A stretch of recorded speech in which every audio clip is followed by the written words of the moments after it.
Phat Airlines takes the stage where we were, streaming high in the virtual air. World of airports, the game is live. He's landing planes with a vibe so fly. Phat Airlines soar in the skies, stream in the hustle, watch the views rise. Pilots and planes, oh man, it's insane. Twitch and YouTube growing his name. From tarmac dreams to handles tight, every touchdown a perfect flight. He's a runway king, streak out the fog. Game so smooth, they call it airlock. Phat Airlines soaring the skies, stream in the hustle, watch the views rise. Pilots and planes, oh man, it's insane. Twitch and YouTube growing his name. Phat Airlines takes the stage where we were, streaming high in the virtual air. World of airports, the game is live. He's landing planes with a vibe so fly. Phat Airlines soar in the skies, stream in the hustle, watch the views rise. Pilots and planes, oh man, it's insane. Twitch and YouTube growing his name. From tarmac dreams to handles tight, every touchdown a perfect flight. He's a runway king, streak out the fog. Game so smooth, they call it airlock. Phat Airlines soaring the skies, stream in the hustle, watch the views rise. Pilots and planes, oh man, it's insane. Twitch and YouTube growing his name.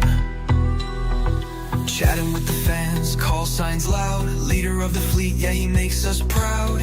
Pushing content like a jumbo's thrust in Phat Airlines we trust. Pin the radar, he's live again. Communities tight like aviation. Friends like skyrocket, engine scream. Phat Airlines living in a stream.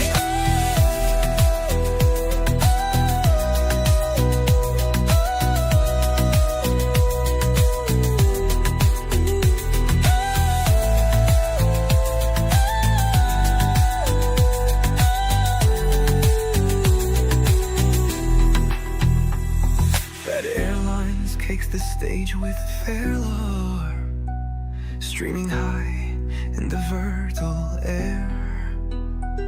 World of airports, the game is live. He's landing planes with a vibe so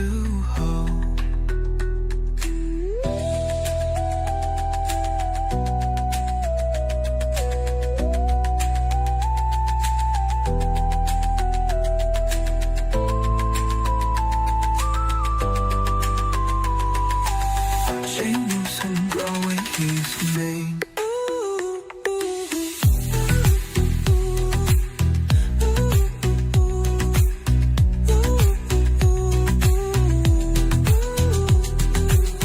Chatting with the fans, call signs loud.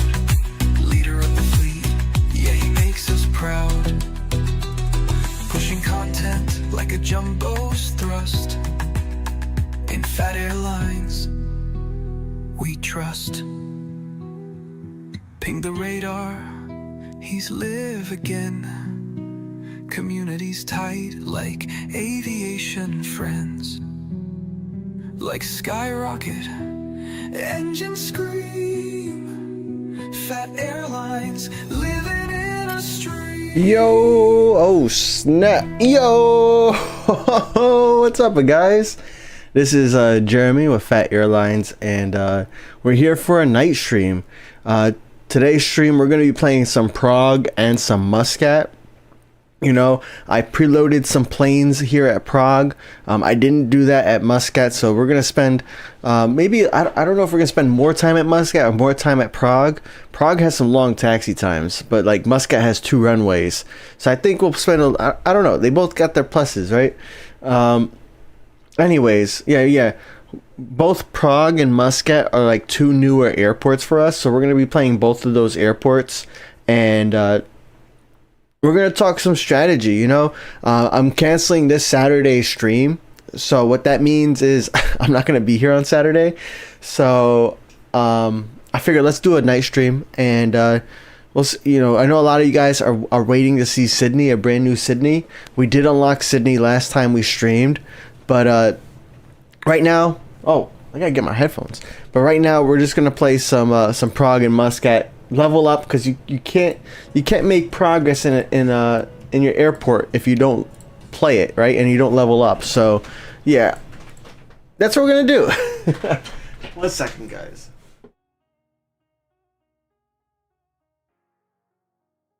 I hope I'm wearing pants. All right. Anyways, 107 Elio, thanks for being here first in chat, and yo, Dinju, thank you for being first in the redemptions. Appreciate you both. What's up, Boeing 777? We got Nayo Amiroto. Sorry, I'm trying to say your airlines. Nayo Army. Oh, Nayo Army Airlines. Got it. Lines. What's up, bro? Will Masters here. We got Tony Airways, who's accepting contracts at LHR. Who else we have? We got, look at this line of Concords right here. Hold on. I'm sorry. I'm saying hi to you guys, but I got distracted. Check this out. Dude, look at these Concords, man. Blue, green, and red. I didn't even do this, man. I put the tower manager on. I went in here, turned the delivery manager on. I did turn on favorite airplanes, prefer favorite airplanes, and I kept the order the same. Usually I like to do my airplanes first, but I was like, you know what? I've been holding on to a lot of people's planes, so I'll put other players' planes first, and I only activated it for 10 minutes. I did activate the tower manager for like 30 minutes. Actually, I activated it for 40 minutes, so that means I had this Prague running for about like 23 minutes. On the approach manager only. I didn't play the game other than activating the approach manager for 23 minutes and the delivery manager for 1 minute or 10 minutes.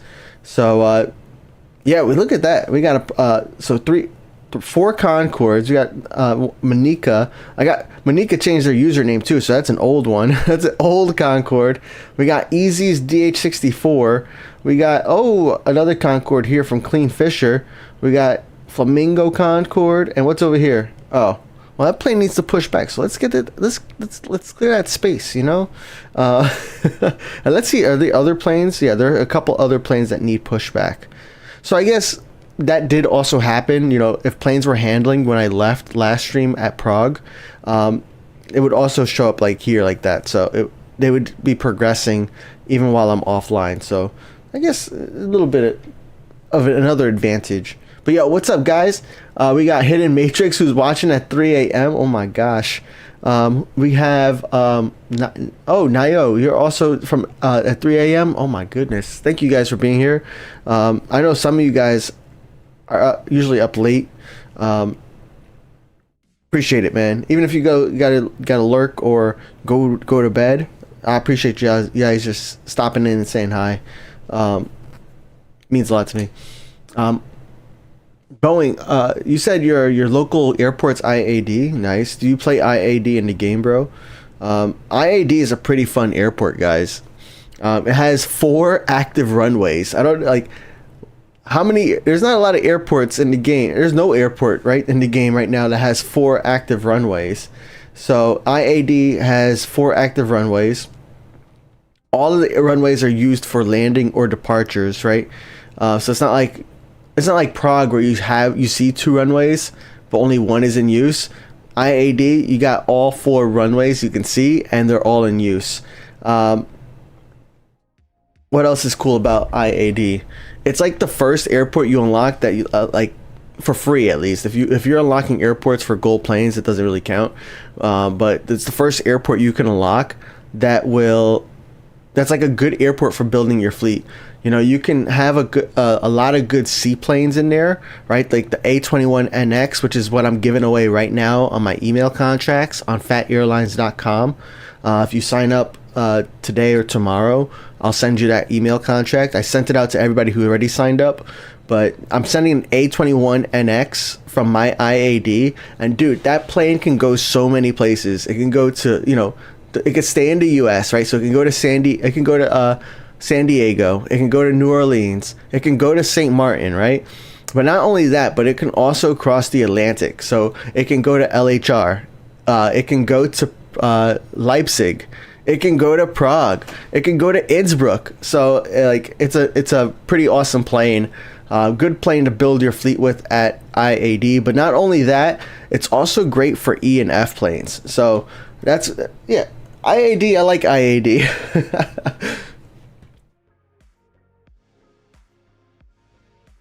Hidden said, didn't expect so many Europeans. Nah, bro, not at 3 a.m. But I mean, I myself am more of a night person than a morning person.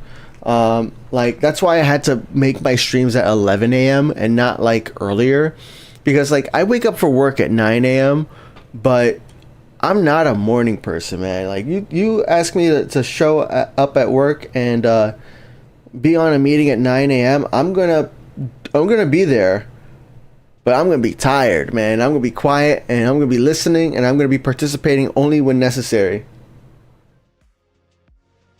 But you put me there at 11, I'm good. You put me there at 3 p.m., I'm even better. And you put me there at 8 p.m., man, I'm in my prime. What's up, hockey fan? He said, good morning, Dad. I'm not your dad.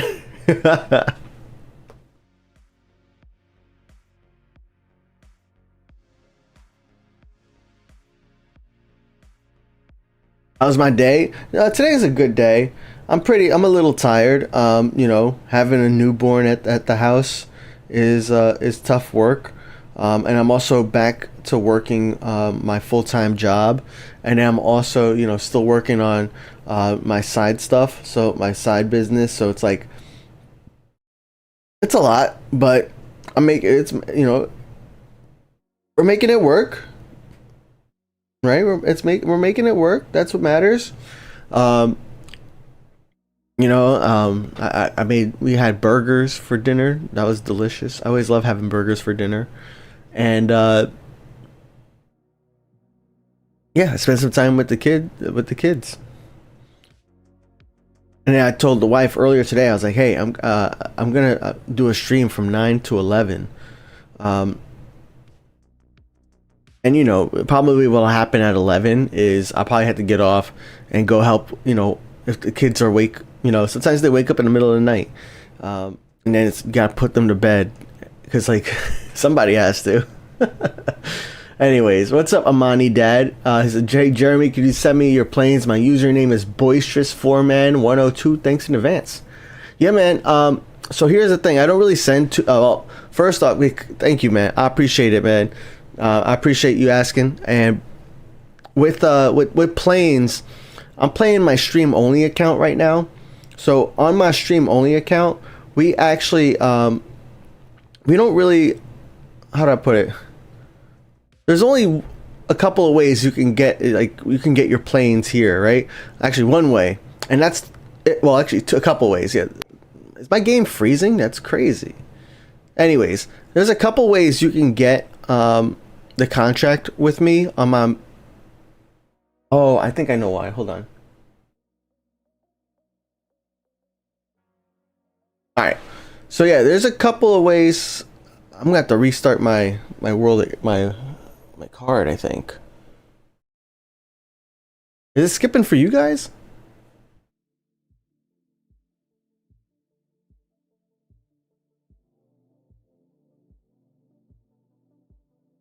Yeah, it's skipping for you guys. It's like I'm playing on a potato. Hold on, let me take a look at my settings real quick. Sorry about that, guys. But well, I guess while we're trying to figure that out, we'll look at a more static image. How about that? Oh man, that looks bad, bad, bad, bad.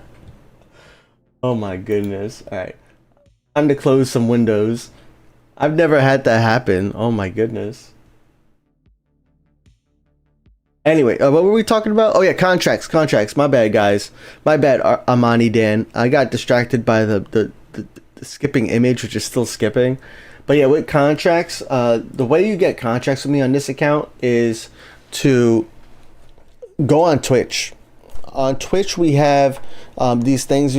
Something you get channel points, and you can redeem your channel points for a contract with me. So you can get, it's called an X plane contract, which is really an F plane contract, right? We also have, what else do we have? We also have an E plane contract, right? Which is an L plane contract. And then we have, for a medium contract. So when you buy that medium contract, then I accept your plane. But in your case, you want a plane from me, then you have to buy the fat, X plane contract, and then I'll buy a plane and send it your way. That's for my stream account, all right? Now, we also have my main account. My main account is the Fat Rican, and I would love to send everybody planes, and I do actually send everybody planes, just not from stream, not on stream either. What I would tell you to do, we have fatairlines.com that you could sign up for.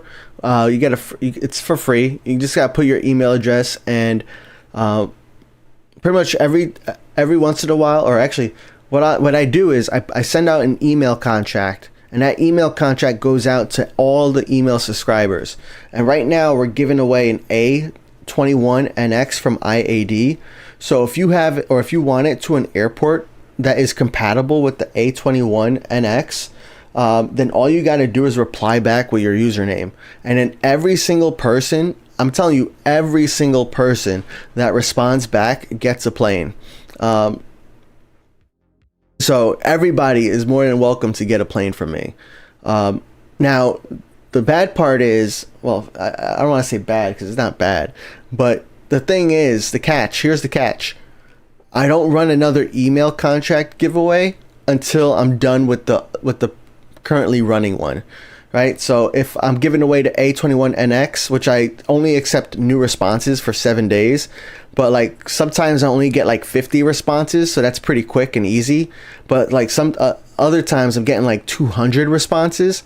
So one, that's a lot of wallers, and then two, that's a lot of contract capacity, and three, that's a lot of time. A lot of time, guys. So, but every single person gets a contract, and it's a nice way for you to get it for free. You can also join the Fat Airlines Discord.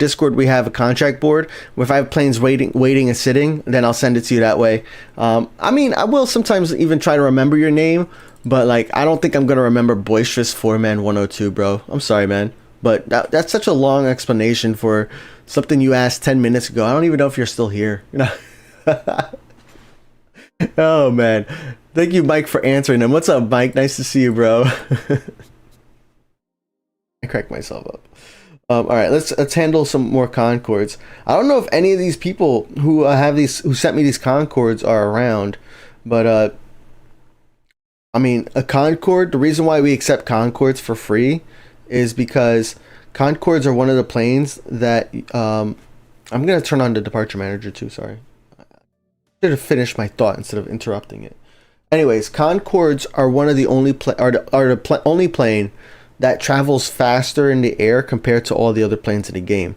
So like this this Concorde that's going from Prague to Bari, right to Bari, its round trip is 32 minutes. That means it takes 15 minutes to go from Prague to Bari.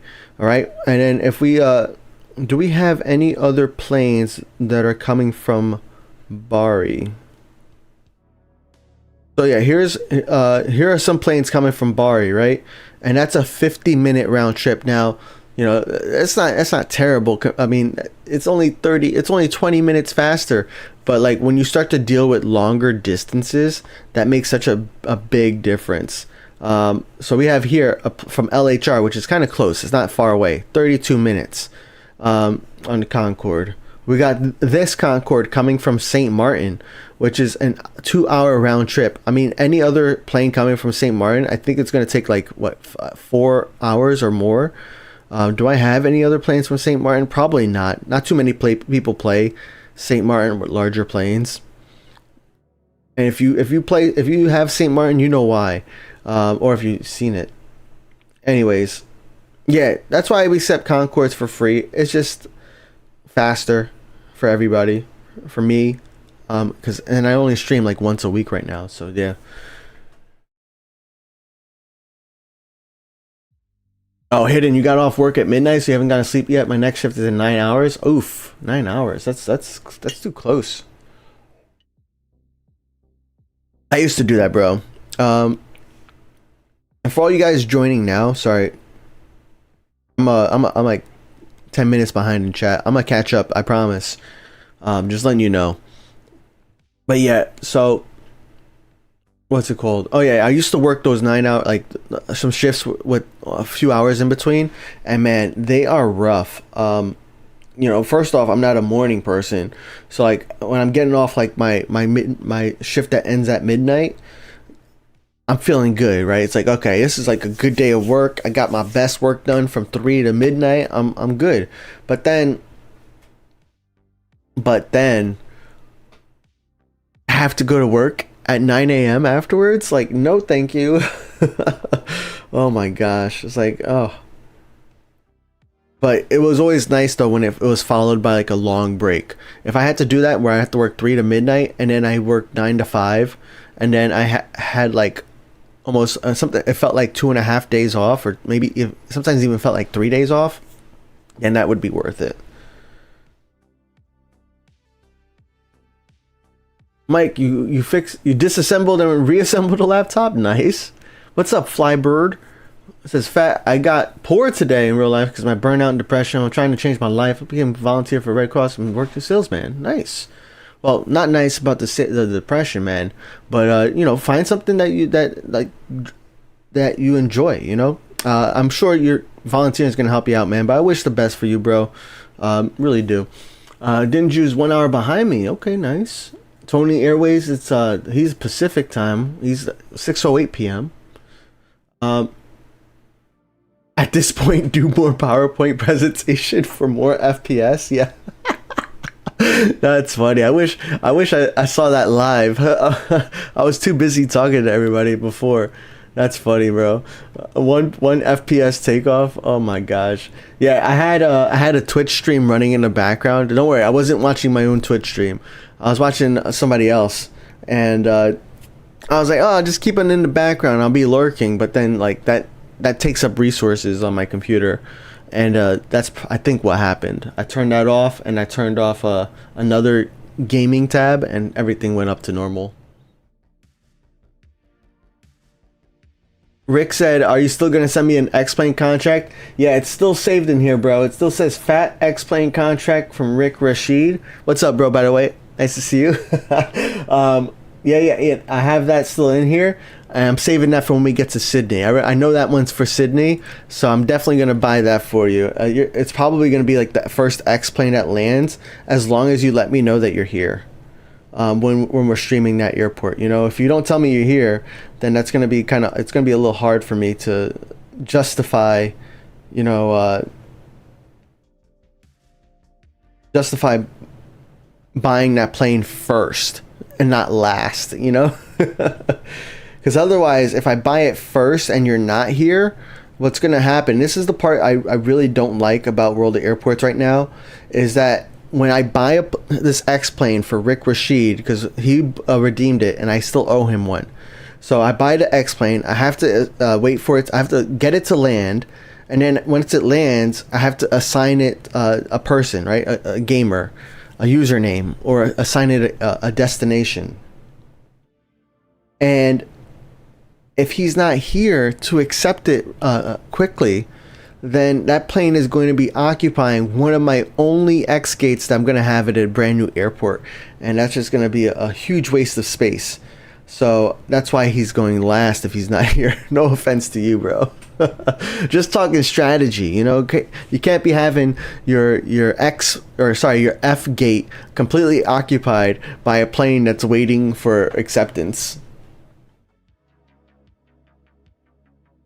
Did I watch TE, the final flight of the Star Wars fleet?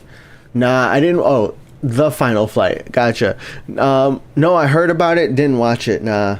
I just don't. I don't. Well, I got was it a ping in flight radar 24? Because I did get a ping on flight radar 24. I forget what day it was, but I did not open it. I was like, I can't be watching a flight right now. This was my first week back at work, and I'm pretty sure work is trying to lay people off in 2026. Because they made a couple like big changes that a lot of people are upset about.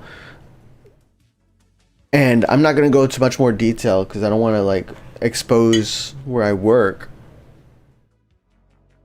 And I just came back from my parental leave because I took 4 weeks off for parental leave. And I was like, I need to focus and make sure I do a great job. That way I could get like promoted or something. So yeah. I was zoned in. I did play World of Airports though, because World of Airports doesn't really it's not like a distraction for me. It's not like really a distraction. It kind of like something for me to do while I'm thinking or like brainstorming or something. I'm usually like World of Airports doesn't take up a big part of my mind. I don't know. I'm just gonna stop. Yo, Flybird, you're downloading game. Nice. You miss Innsbruck. Nice. Innsbruck's pretty all right. It's a nice, chill airport. The reason I just don't play Innsbruck a lot is because you end up playing it so much when you're like a new player. You know, with Innsbruck, you're not only are you playing as a new player, but it's like one of the slower airports to level up, right? So you're there for like weeks. And you don't get to like play any other airport, and you just have to play Innsbruck. So it's like by the time you're done with Innsbruck, it's like, okay, I think I'm ready for another airport. But then, my advice to people who are only at Innsbruck and Bari is maybe play a little bit of Innsbruck so that way you can get some silver planes and XP. That way you can finish the rest of those levels. But because the silver planes, you want to get the 10,000 silver planes every single week for your 10 gold planes, right? So, yeah, it's a cool airport, but it gets played too much, right? You just play it too much. But if you enjoy it, that makes it even better, though, right? But it's a nice, chill airport for sure. Oh, you've been to Innsbruck too? Nice. You met the manager? That's pretty cool. Yeah, they got a Boeing and Airbus license, so they got these packages, right? So they have these Airbus and Boeing packages. They're pretty cool. I should probably buy them on this account too. It's $20 US dollars, and you're actually limited to buy each of these every 30 days. So if I bought this now, a countdown would start that wouldn't let me buy it again for 29 days and 23 hours and 59 minutes. All right. 30 days. So there's a 30-day timer on there. And if you buy this, you get 4 B738s, 3 764s, 2 778Xs, and 1 748 that you can redeem at any compatible airport, right? So compatible airport means you can't redeem a 748 at Bari because Bari can only handle E-planes, right? Or lower as far as passenger planes go. So essentially a 738, you can redeem this at any airport, right? So that's a pretty cool way to kind of get just 4 planes, or actually a total of 10 planes available that you could use anywhere. What I like to do is I like to use the 748. Well, I like to use some of these larger planes on the newer airports. It gives me a nice head start, especially if I don't want to pay gold planes to upgrade the airport. So really cool thing, really cool package. But if you don't value fleet planes, then it's nothing. Oh, there is something though. These packages, right? And the Airbus is the A320, A306, A35K, and the A388. Each of these packages, they have a unique livery that's not available on any other plane, right? So that's not available. You can't. It is available on other planes. There are special event planes that'll also have this livery, and that's in the Woapedia. But nobody else can assign this livery to your own fleet plane unless you buy these packages. So that's pretty cool too. It's a nice way to kind of just show that you supported the developers, because you can only buy it with straight dollars, right? So I think it's a pretty cool pack.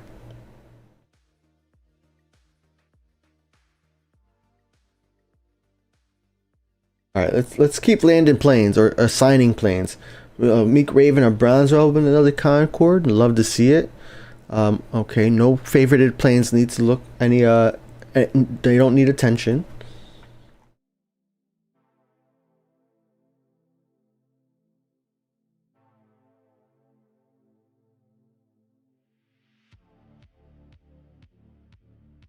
How much time off have you had for the summer? So, technically zero, right? I mean, I don't get any time off. I have to work. How much time off did I take? I mean, my last vacation was in March, and we did that vacation in March because of like multiple reasons. One was, my kid, he's turning 2. He turned 2 in May. Yeah, he turned 2 in May, and kids get to fly for free when they're under 2 on your lap. So I wanted to take advantage of that. So we went vacation on March. Normally we go in May for our birthdays. And then after that, I didn't really take much time off. I took time off here and there because of some minor things planned. And, some days I just woke up not feeling the greatest. But for the baby, I took 4 weeks. I get 8 weeks though total. But I'm saving 2 weeks for October. I have some travel planned, so I need to take 2 weeks. That way I could, help out with the baby stuff too while I'm back home. And then the other 2 weeks, I think I'm going to take at the beginning of September. But we'll see. Oh, and then I do get 3 months off for New Jersey family leave. So I'm going to take I think it's called 12 weeks, not 3 months. 12 weeks off in a row for New Jersey family leave. So I'm taking that too. It's tough, man. It's like you got all these responsibilities to do, and then you have you have to be there for for me, like I want to be there for my wife. But like sometimes I also need to be there for myself, right? So it's like, how do you gotta balance that? Because like you gotta self-care, and I don't know, it's tough. Oh, just for vacation, I didn't take any vacations this summer. Last vacation was March. Your uncle's the manager of IAD for terminal stuff? That's pretty cool.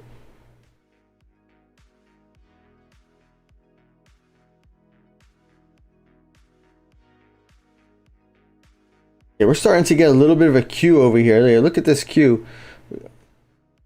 We got a lot of planes waiting to take off. So I think what I'm going to do... Oh, I do have a 2-to-1 approach departure ratio. So I'm going to change that ratio. So that way it's 1-to-1. Because I still want to land more planes, right? Like I still want... I think we could get another like 5 more planes to their gates here at Prague with the how much more time we have, like in 20 minutes. Yeah, I think we can get 5 or more in the next 20 minutes. So that's what I want to do. I want to set it to 1-to-1, because I need to make sure these planes don't block, like, okay, none of these planes are going to a gate, but like this Concorde was going to a gate and it was stuck there for a little bit. So we got to keep an eye on that when it comes to operations here at Prague.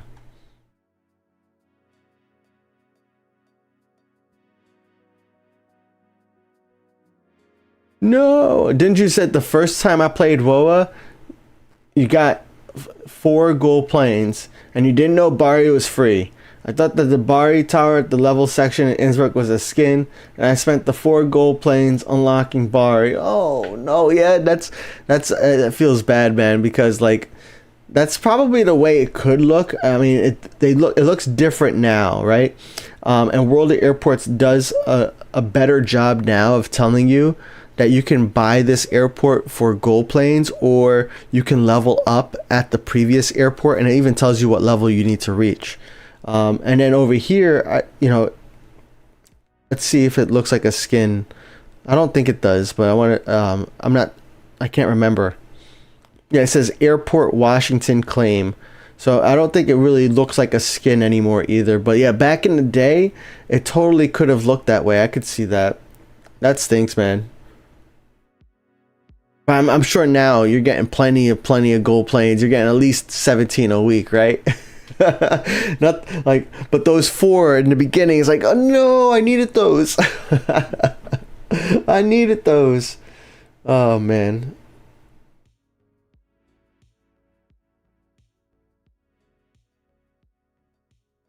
So many Concords. When I got all the Concords landing first, it's like easy to tell, like, wow, we got a lot of Concords here.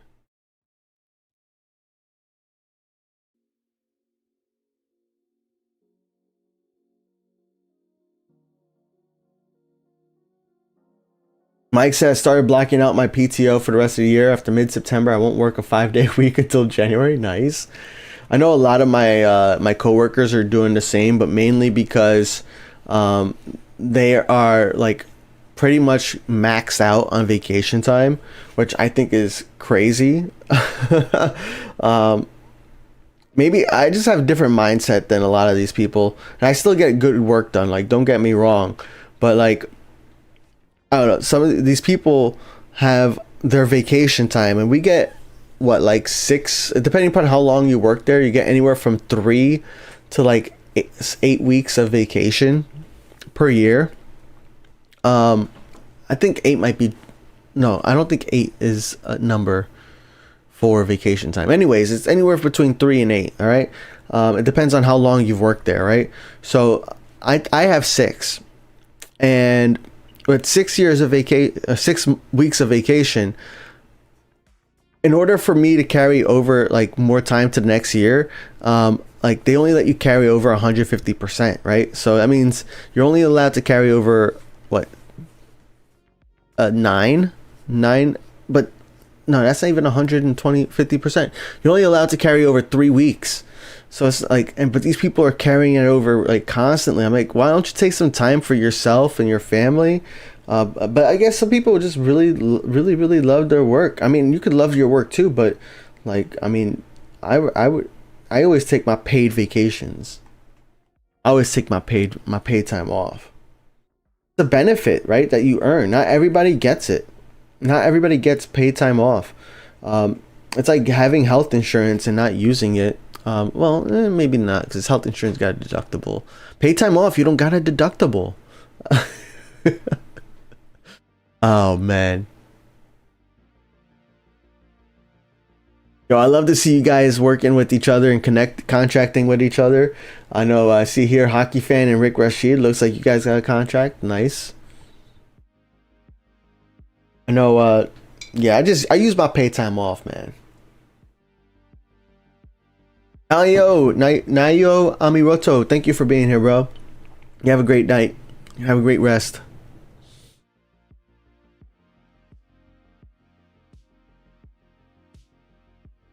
Mike, you got the max PTO that you can get, 5 weeks plus 6 floating holidays. I forget how many holidays we have. Let's see, New Year's. New Year's is number 1. Then Memorial Day, number 2. then Independence Day, then Labor Day, then Thanksgiving and the day after, and then Christmas. So we get 7 holidays. Wow. I guess I shouldn't be complaining, you know, about my six weeks and 7 and 7 holidays. But man, I make sure I take my time off. That's why I can say it's a benefit, you know. Some places you actually can negotiate that benefit instead of your pay, but like for me it's like I get paid to like play video games, you know. For example, I take a day off work, a personal day, and it's not because I have to go to a doctor or have other errands to run, but like sometimes I'll just take a personal day. Actually, World of Airports, so let's say they released 3.2, right?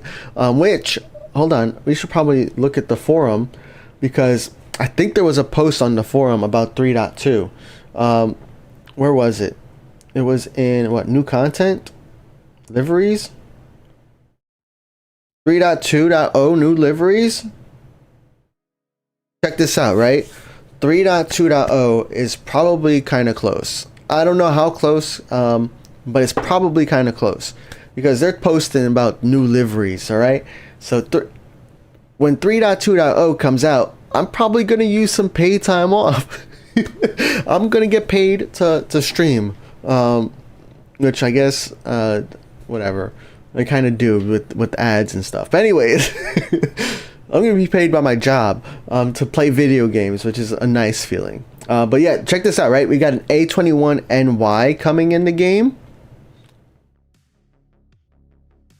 And all of their fleet liveries, right? So basic 1 through 6, all of those are fleet liveries. So that's a plane that we're going to be able to have in our fleet. You're going to also see the A21 regular airline liveries. We got some updated liveries here. We got the F70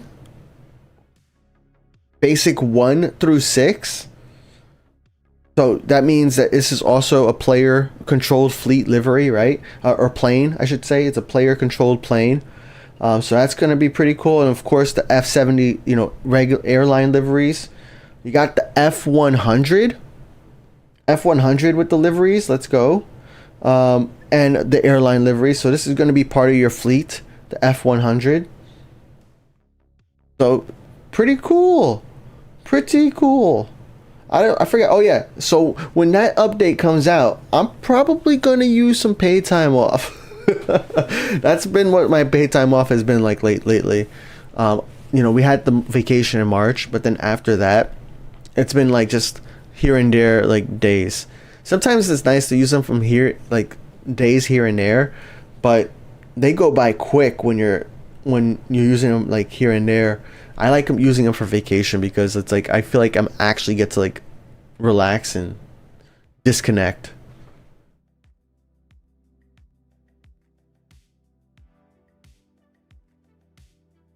Yo, Dolphin Airlines, thanks for the M plane contract, bro. Let's generate some contracts here. Right, not too bad. 738. That's like 2 silver planes. I'll take it. I'll take the silver planes. I guess that's the bad thing about having a delivery manager, though. The delivery manager landed this plane first, which is not like, it's a player plane, but it's not a player that like who's I'm contracted for 10 handlings. I would land player planes that's 10 handlings first. But I am kind of close on contract capacity, so I guess it's nice to get that spot opened up too. Flybird said, "Geez, Elias Chains, what's this ABCD? It confuses you." I mean, the UI is just it's the same, bro. Things are just like different icons, different color, but it's all the same. You know, I mean, the timer manager is down here in the middle, not on the top right, but it's still the same. You know, you still got your fleet option, your contract option, you still got your gold planes and your silver planes. You still got your contract cards. Now your contract cards, they do go from oldest on the bottom to newest on the top. So that's different. That might break your brain a little bit. You got to work your way from bottom to top if you want to work on the oldest planes first. You know, we got more things in the store. Everything else is very similar. The one thing I do love the most is this slider, man. Oh my gosh. I do not miss tapping my screen like a madman handling an X-plane. You know, when I'm handling an A388, tapping the screen 13 times plus 1 time for the ramp agent. Oh, I do not miss doing that, especially in public.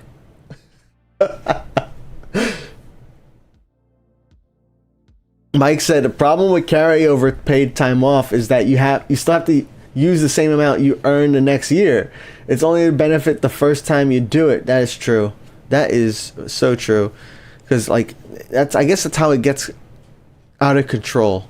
But I think that's also why like my company is trying to make sure everybody uses it and doesn't have too much carryover. Rick said, "You're on Phat Airlines?" Nah, bro, we're on Phat Empire. A Concorde at Prague International Airport. What's up, Cody? Code de SP. Yeah, man, we got lots of Concords here. We're just packed full of Concords. You know, on this is my stream only account. I got multiple accounts in World of Airports, right? And on my stream only account, which is Phat, my stream only account. Sorry, Toby's here, so I'm just letting him in. My stream only account is Toby's my dog, by the way. I might introduce you guys later. So on my stream only account, we only play this account on stream, and you have to kind of buy the contract. It's free. It doesn't cost you money, but you redeem it on Twitch, not on YouTube. So the only exception, there's a couple exceptions though. If you send me a Concorde, you don't have to pay. And that's because the Concorde travels fast in the air, so it's perfect for streams. Because one, you get to show off that you have a Concorde, right? But two, you know, if let's say Flamingo is playing right now, which I don't think she is, but if Flamingo is playing right now, then round trip this is 2 hours, right? Whereas, you know, if another plane from St. Martin would probably take 3 or 4 or even 5 hours to travel. So that really just, we can get it maybe handled 2 times during a stream if we're on point. If we're not on point, then, you know, 1 time is fine, but it's that potential, man. That potential. Bat needs at least 1K views on this stream. I mean, I'm gonna make some clips out of today's stream for sure. We talked some great topics today already. We talked about why I like IAD so much. We talked about like leveling up. We talked about 3.2. We talked about the new UI. Old news becomes new again. We talked about pay time off, but that's not gonna go into clips. I don't think so. Maybe, I don't know. Didn't you say how much time has passed since the planes didn't retract the gears? That came out in like what? In like 3.1, right? Or I don't even remember when it came out. It wasn't like a game changing feature for me, which I know is kind of sad for some of you guys, because I know some of you guys really like that feature, like improved your game so much. But for me, it just didn't make a difference. But it's still nice to see. Don't get me wrong.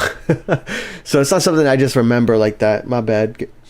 All right, we're gonna add 10 more minutes on these managers here, because I only want to spend like 10 more minutes here at Prague, and I want to check out Muscat. Muscat, we have what do we have at Muscat? We have a bunch of contracts, but Muscat has 2 runways.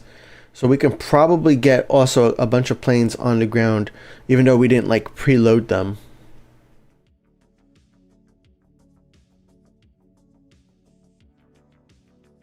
Alright, I'm just checking. All these planes here are just taxiing to the runway, so there's no rush to really get them out the way. Oh, except for this guy. This guy is going over here. He's going, oh, Oh my gosh, he's going to cargo. So we probably do want to get like another plane lined up. That way that plane can get to its stand. Because it doesn't, it really hurts. Like this plane just went through all of this taxiing. And then if I were to leave the game and these planes never got out of its way, this plane would have to land all over again. And it's already halfway there, maybe 3/4 of the way there. So close. But now it should be clear to move soon. Oh, still not even clear? And I'm not gonna make the mistake of telling this plane to push back or this plane to push back yet, because I want to make sure this plane can travel without obstruction. So I'm gonna just pause on that for a second and wait. We can tell this one to push back, that's no problem. We can tell this one to taxi. And let's assign some let's see, we got any A388 to assign. So we're gonna go ahead and land that plane. I always love having my own A388, guys, because look at that revenue, 14,379. That is a lot. Especially in an airport where I'm only at 200,000. Having 14,000 is like jumps me up almost 10%. Oh, thanks for subscribing, Cody. Appreciate that. Same, but different, yeah. How much money you need to make to have 10 Concords? That's only 15 million wallers, you know? Only 15 million. I have 30. I know there's a lot of players who have like more than me, more wallers than me at LHR, but I have 30 million wallers at LHR. I had 24 million wallers at IAD. That's why I did my Washington giveaway for the A21NX. You know, like, usually I'm not going to do a large plane like that for a giveaway because the A21NX is 140,000. It's not a large plane. Sorry. Normally, I'm not going to do like an expensive plane like the A21NX for my my email giveaways, mainly because they're so expensive. You know, paying 140,000 wallers. And if I get 100 people to respond, which is not out of the question, we do sometimes get 100 people to respond or more. I should have these statistics, but I don't have them memorized. But yeah, we have 100 people responding back is no problem, and that would be 14 million wallers. So if we get 200 people to respond to the emails, that's going to be 28 million. I started with like 23 or 24 million, so I'm pretty much placing a bet that I'm going to get less than 200 responses. But if I don't, then I've just got to grind IAD like crazy and get, I mean, I'm going to have to grind it anyways because I think I'm going to be down to like my final hundreds of thousands there, not millions. But and I have a lot of Concords at IAD. What's up, Wizzy? Sorry I didn't say hi to you. I saw your message earlier, and I think I forgot to say what's up, bro. Yeah, Toby hasn't been on stream in a while. Toby's my dog. He's a little guy, but you know, we had my mom. My mom comes over on Saturdays to help watch the kids, and he doesn't do well with strangers. Strangers to him, I should say. And we've never actually, like, admittedly, we never put in the effort to make my mom and like a lot of other people not a stranger to him. So that's on us, but we just accept it. That's the way that's the way he is. That's the way we trained him. Anyways, he's here now, so he's chilling. He's like in between my legs in his little bed. Oh, I do have another camera here, but I don't have a light. Hold on, let me see if I could shine a light over here. Oh yeah, I got a flashlight. All right, here you guys. Hopefully I'm wearing pants. Why do I keep saying that? Here we go. Ready? Why do I keep saying that? I think it's funny. Oh, I need to. Okay, this is gonna be weird, but you guys are gonna see Toby. It's gonna be weird because I need to add this webcam as a new device. I never added it to my OBS, so you might just see like a whole black screen. Yeah, that's what I thought was gonna happen. Oh. Sorry about that. But yeah, here we go. There's Toby right there. Toby, say hi. Oh, you saw the shadow of the webcam. Toby, say hi.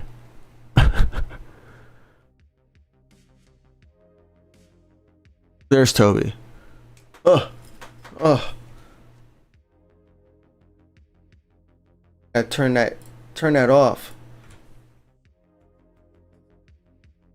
Oh yeah, I got a second webcam for my computer again, and I got it hooked up. It was cool because I was doing a stream on Whatnot the other day. Whatnot is like an app where you can like you can buy or sell things, right? So I was going on there as a seller, and I was streaming. It's an app where you're selling things, but you're also streaming live.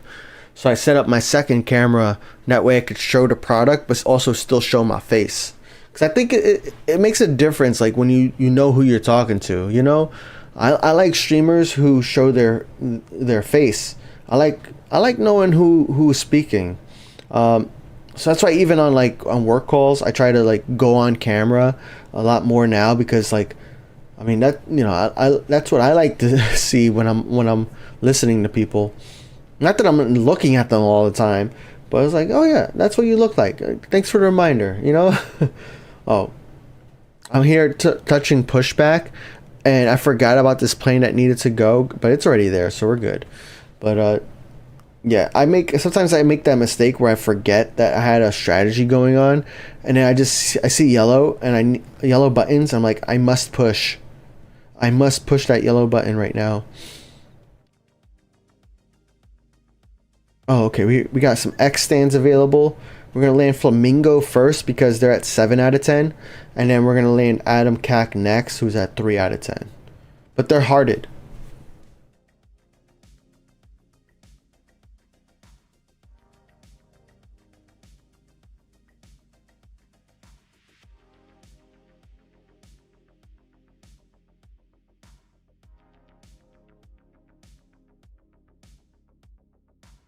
That's pretty cool, Cody.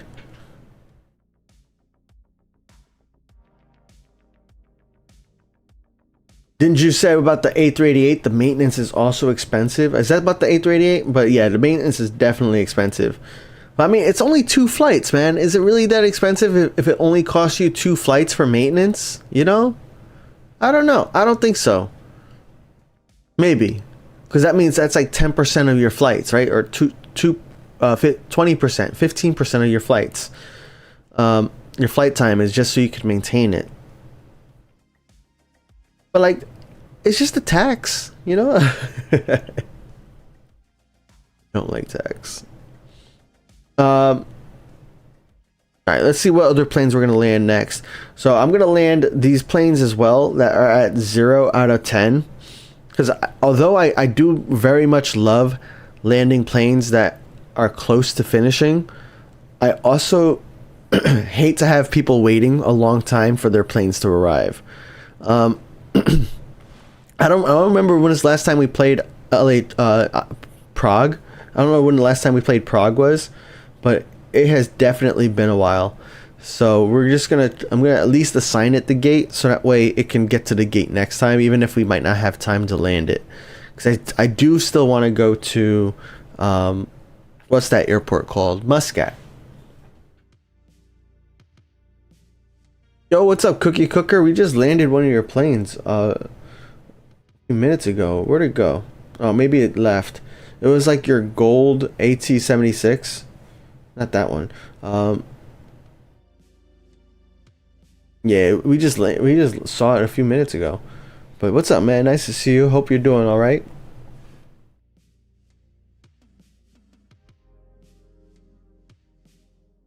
Are you wearing one? Yo, what's good, Flamingo? Nice to see you. Hope you're doing all right. Yeah, we were talking about you. We were talking about your Concords and like how like I love the Concorde for its travel time. I was like, yeah, Flamingo, you know, if I'm streaming for 2 hours and Flamingo's playing at the same time as me, then we can get that complete. And you happen to be the example. I know we have a plane coming from Bari, but we're about to switch airports anyways, because I preloaded a bunch of planes at my Prague this morning, or not this morning.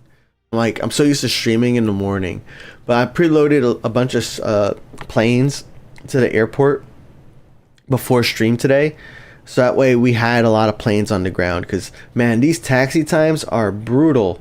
I mean, this plane, we're gonna be over our timer waiting for this one and the other A380 that should be landing any minute now. Oh, I don't have the departure manager on anymore, so I need to tell it to take off. But the A388 is going to be the next plane to land, and that plane, we're going to use all of our timer for the approach manager before it even gets to the gate. And I think this plane is blocking it, so I need to still get planes to line up on the runway. So, oh my gosh, I want to watch this A388 land though. Should show up any second now. Hope. Yeah, we still have the departure manager on, and it's a hearted plane, so it should be showing up. And there it is.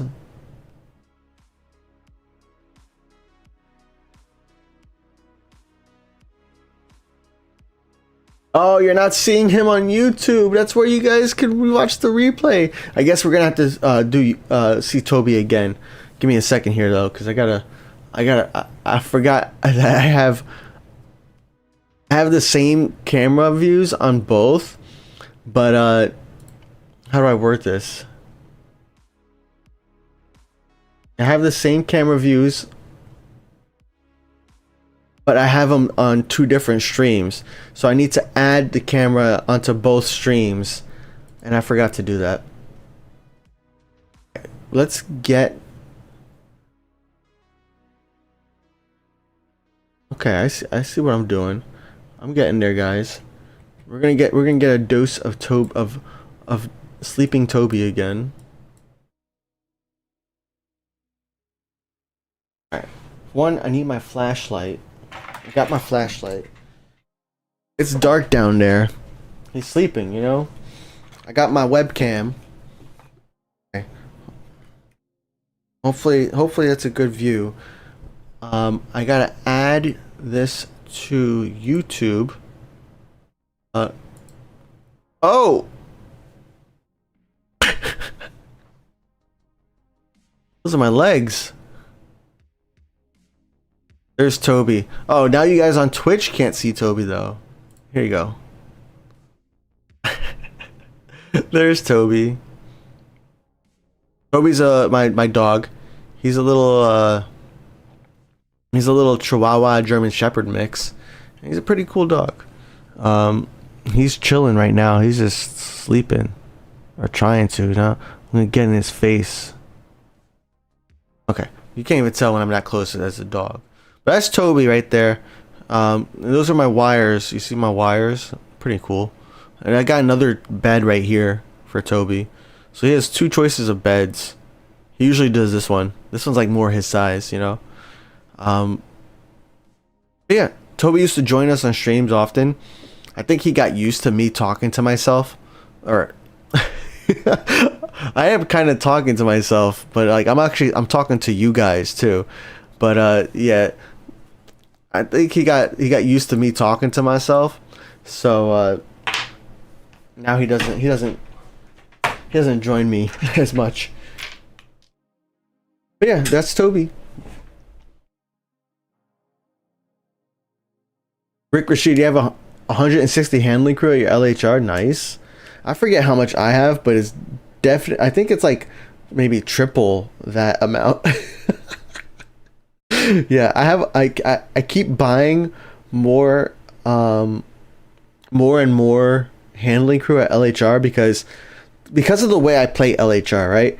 So when I play LHR, I usually let LHR run overnight, so that way by the time I come back and play in the morning, I have 190 planes on the ground. And depending upon the day, because like I have over 1,000 contracts at my LHR, so depending upon the day, I might have some days where I have a ton of F planes. You know, when I have A380s, I have 744s, I have 748s. So there are some days where I have a bunch of those planes, and those planes, they all take 13 handling crew to handle, plus 1 ramp agent, right? So that's 14 handling crew. And when I come back in the morning, I log in or I check my iPad, because my iPad has to stay on overnight. I check my iPad and then I start handling planes. When it comes to handling planes, what I'm doing, oh my goodness. All right, so this A388 is, let's turn on the paths and you can see. See? All right, this A388 is going this way. But now it's going to have to wait for this guy who wants to go, I think, this way. Yep, that way. So now it's going to have to wait for this one to go. Good thing I didn't tell this one to push back yet. Sometimes this Concorde might decide to just go in front. So we got a lot of planes to take off. Luckily, some of these planes are bigger planes, so that'll be fine. But yeah, what was I talking about? Oh, handling crew. Yeah. Oh, no, don't do it. I almost pushed the pushback button, man. I'm telling you, I see yellow button. I'm like, I must push. Anyways, yeah. So because of the way I play LHR, I got like 190 planes on the ground. Sometimes they're like a lot of larger planes, and I still run out of handling crew. I forget how much exactly I have, but I definitely have a lot more than 160 for sure. Yo, what's up, TJ Bay? Change your name to Cookie Airways? Nice. I like that. That's pretty cool. Can't wait to start seeing them, because I know your username doesn't change until the contract renews. So I'm excited to see all of our contracts renewed. Why are we doing things to the pup while he's unconscious? We're just videotaping him. It's all right. Or there's not even actually any tape. It's all just mirrors, you know?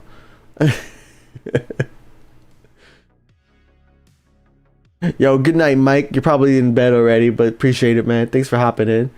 Was the mom a German Shepherd or the dad? We had DNA test, so I don't know the answer to that, but that's what the DNA says, you know. And a lot of people trust DNA tests. Okay.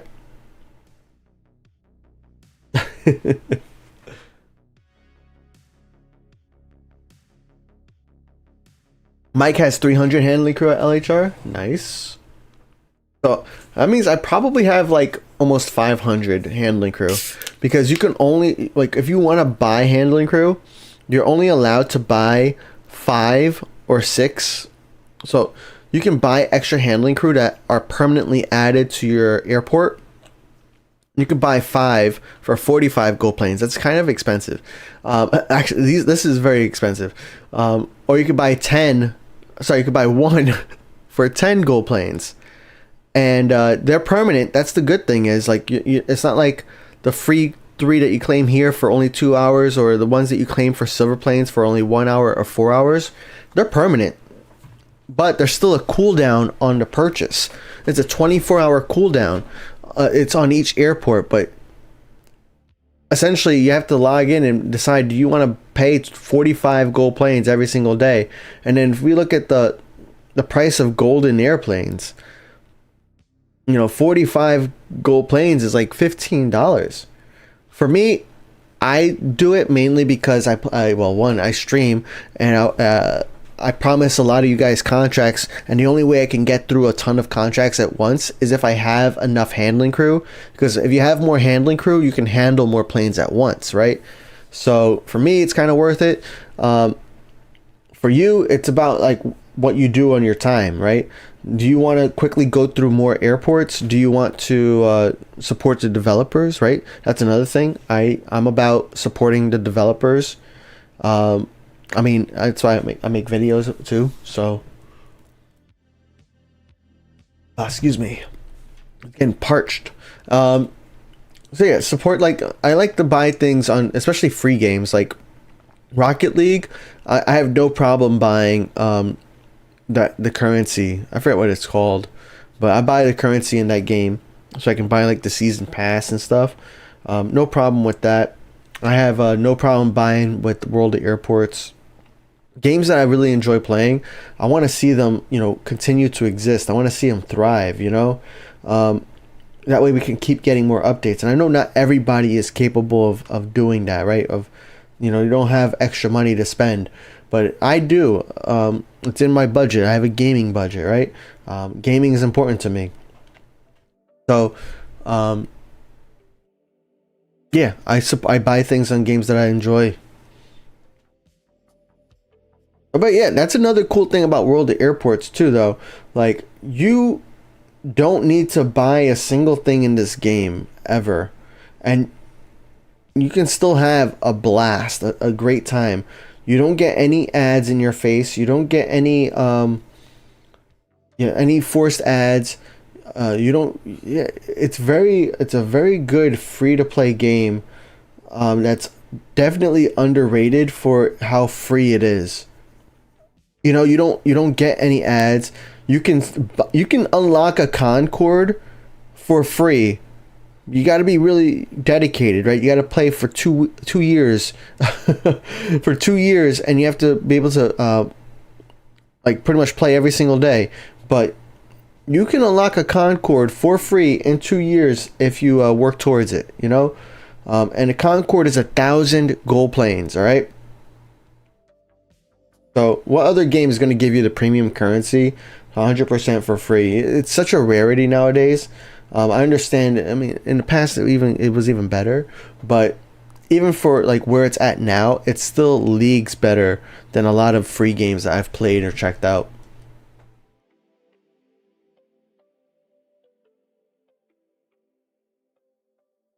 Traffic jam, you got that right, Flamingo. Oh man. Like, I really want to get the Muscat, but I also, like, more important to me is that we get this A388 parked, right? This A388 is taxiing to stand 3, and stand 3 is right around the corner here. But we got like 2 planes in the way, so we're just lining up a bunch of planes, not because we want them to appear on the radar. That's like a side bonus we get now. But it's because I need these planes to clear it away, so that way this A388 can get to its gate. The good thing is I get to start handling this plane now. We're not clearing any planes to land. We can tell planes to taxi to runway. That's no problem. I'm okay with that. This plane will be done by the time. Oh my gosh.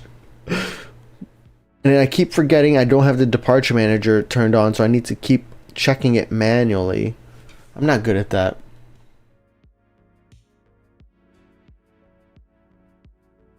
Tony, you're saving up $15 million at your IAD to buy 10 Concords. You're at 4.2 million. Nice. You're gonna do like a giveaway, or why save up for 10 and not just buy 10 over time?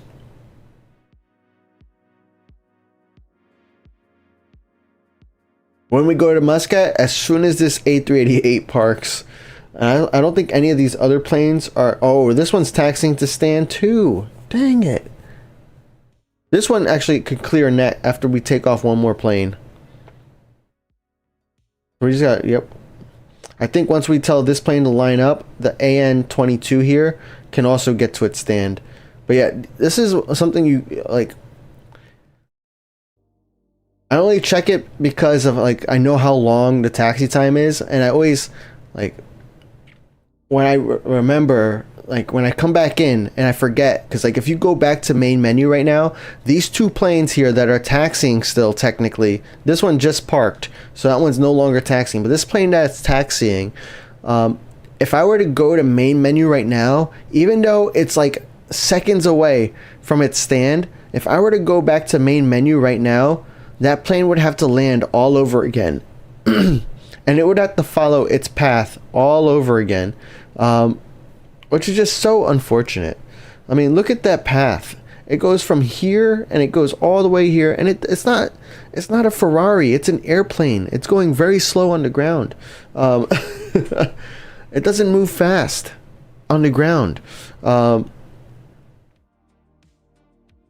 yeah, you know, I want to make sure to get to their stands, and then I just like to check these other ones just to make sure nobody else is trying to get to a stand, and we don't have to do some more taxing. Maybe at this point I probably should have just done the taxi all over again with how long it took. Because I think what this plane is done now. Yep, I got my 14,000 wallers. Is this plane done too? Yep.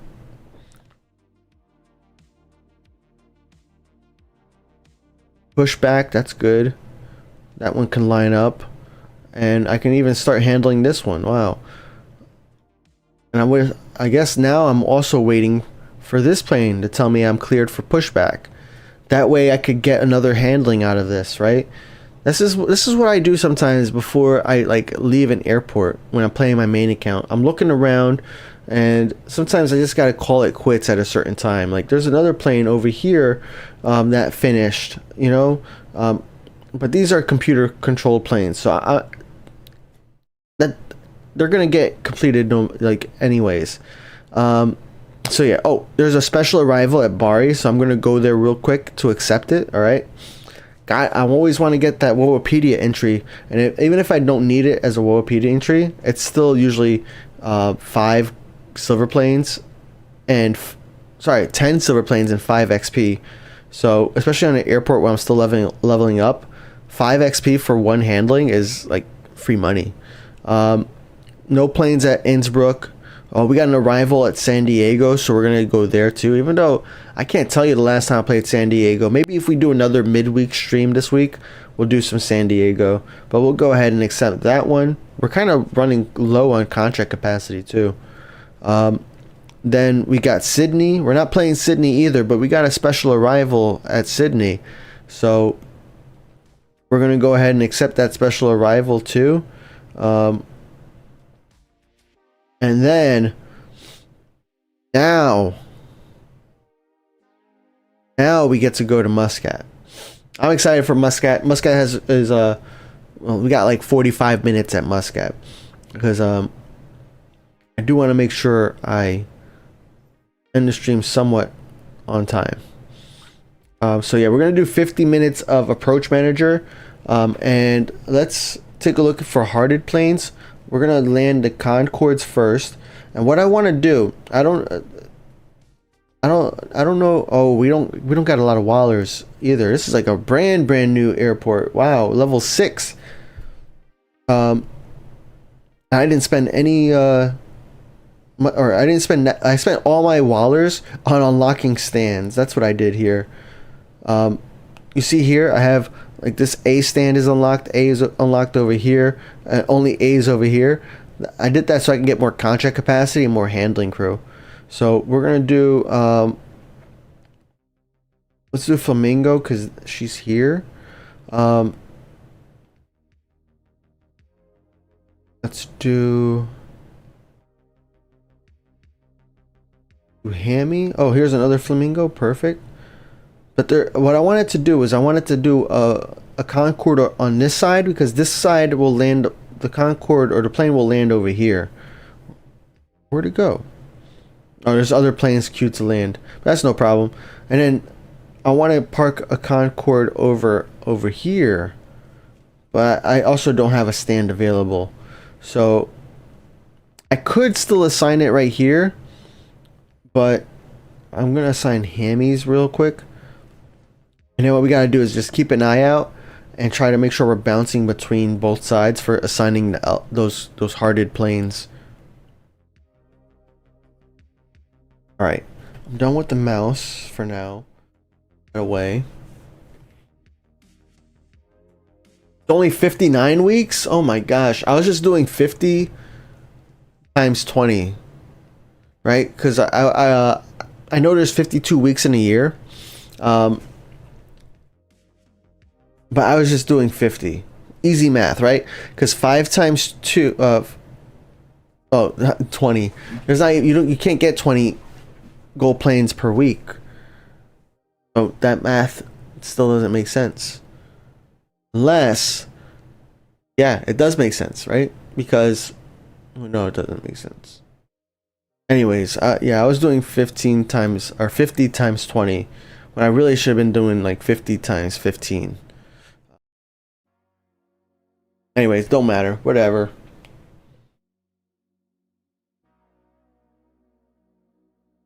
Yo, my water here is green.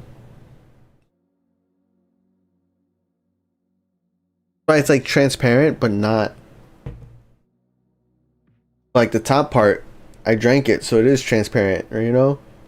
The bottom part, I didn't drink it. It's kind of transparent because it's green screened. Yo, Ant family, it's 4 a.m. here and you can't sleep? It's 25 Celsius.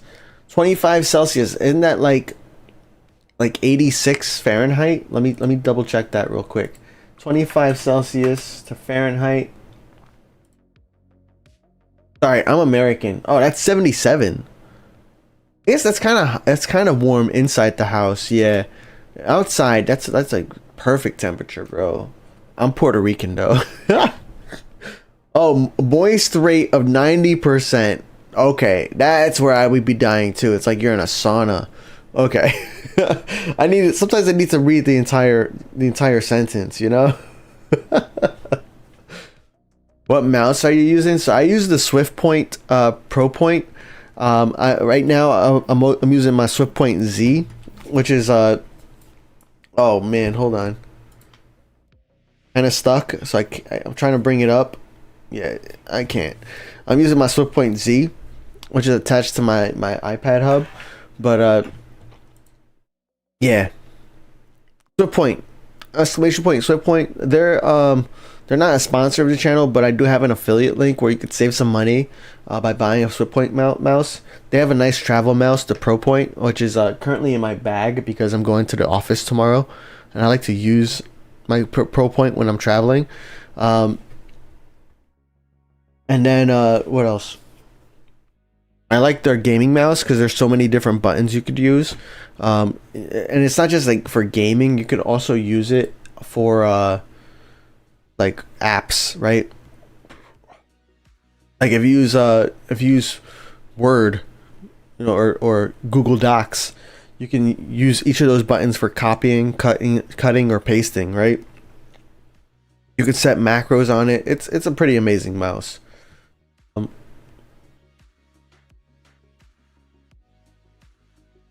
Yo, see you later, Dinju. Thank you for being here. What's up, Riceless? I am Riceless. Dan in Vermont. It's too late to do math. Yeah, man. And also that's why calculators exist, right?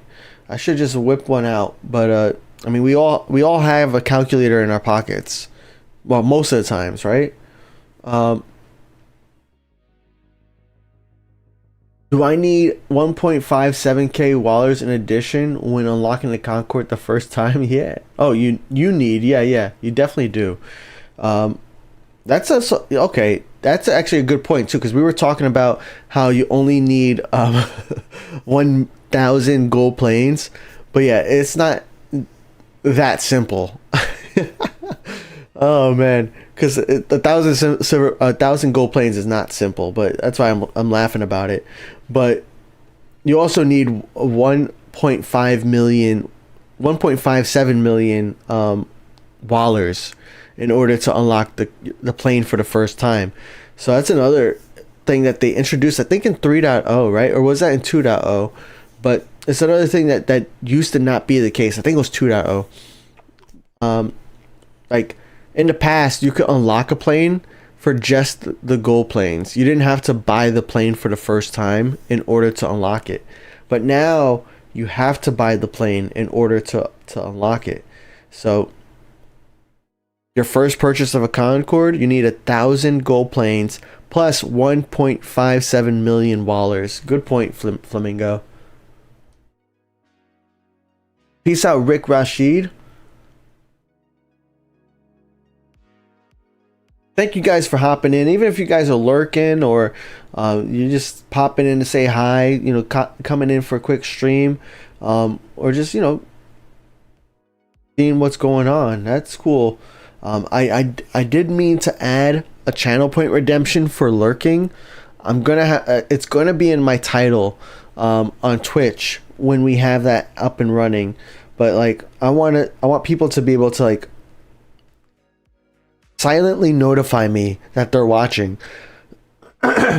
So like let's say somebody famous, you know, wants to like say hi and chat, but like they also don't want to get all the attention from all the fans, right?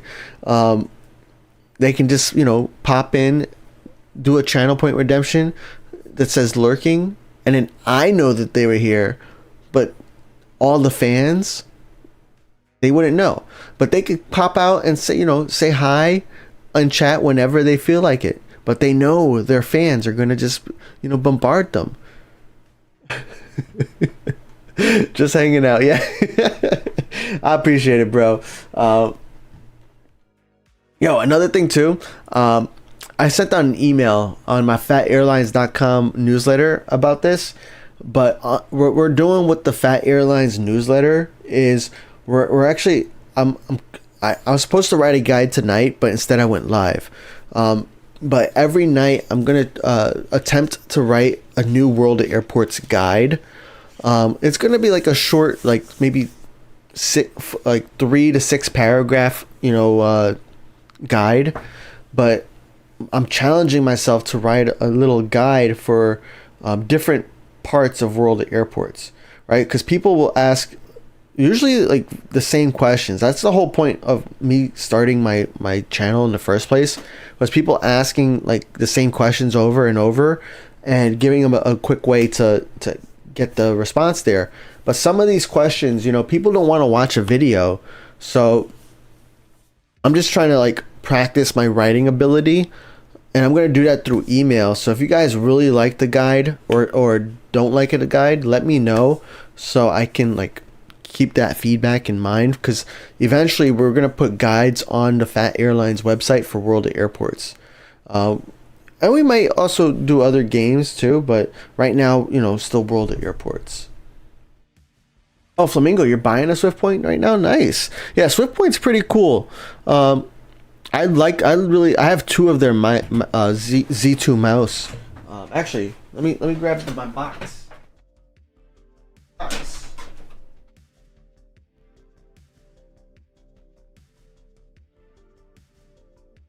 And I also have another backup ProPoint too. So this is the Z2, Swiftpoint Z2, right? So on this mouse, you got this is a button right here, and that's a button too.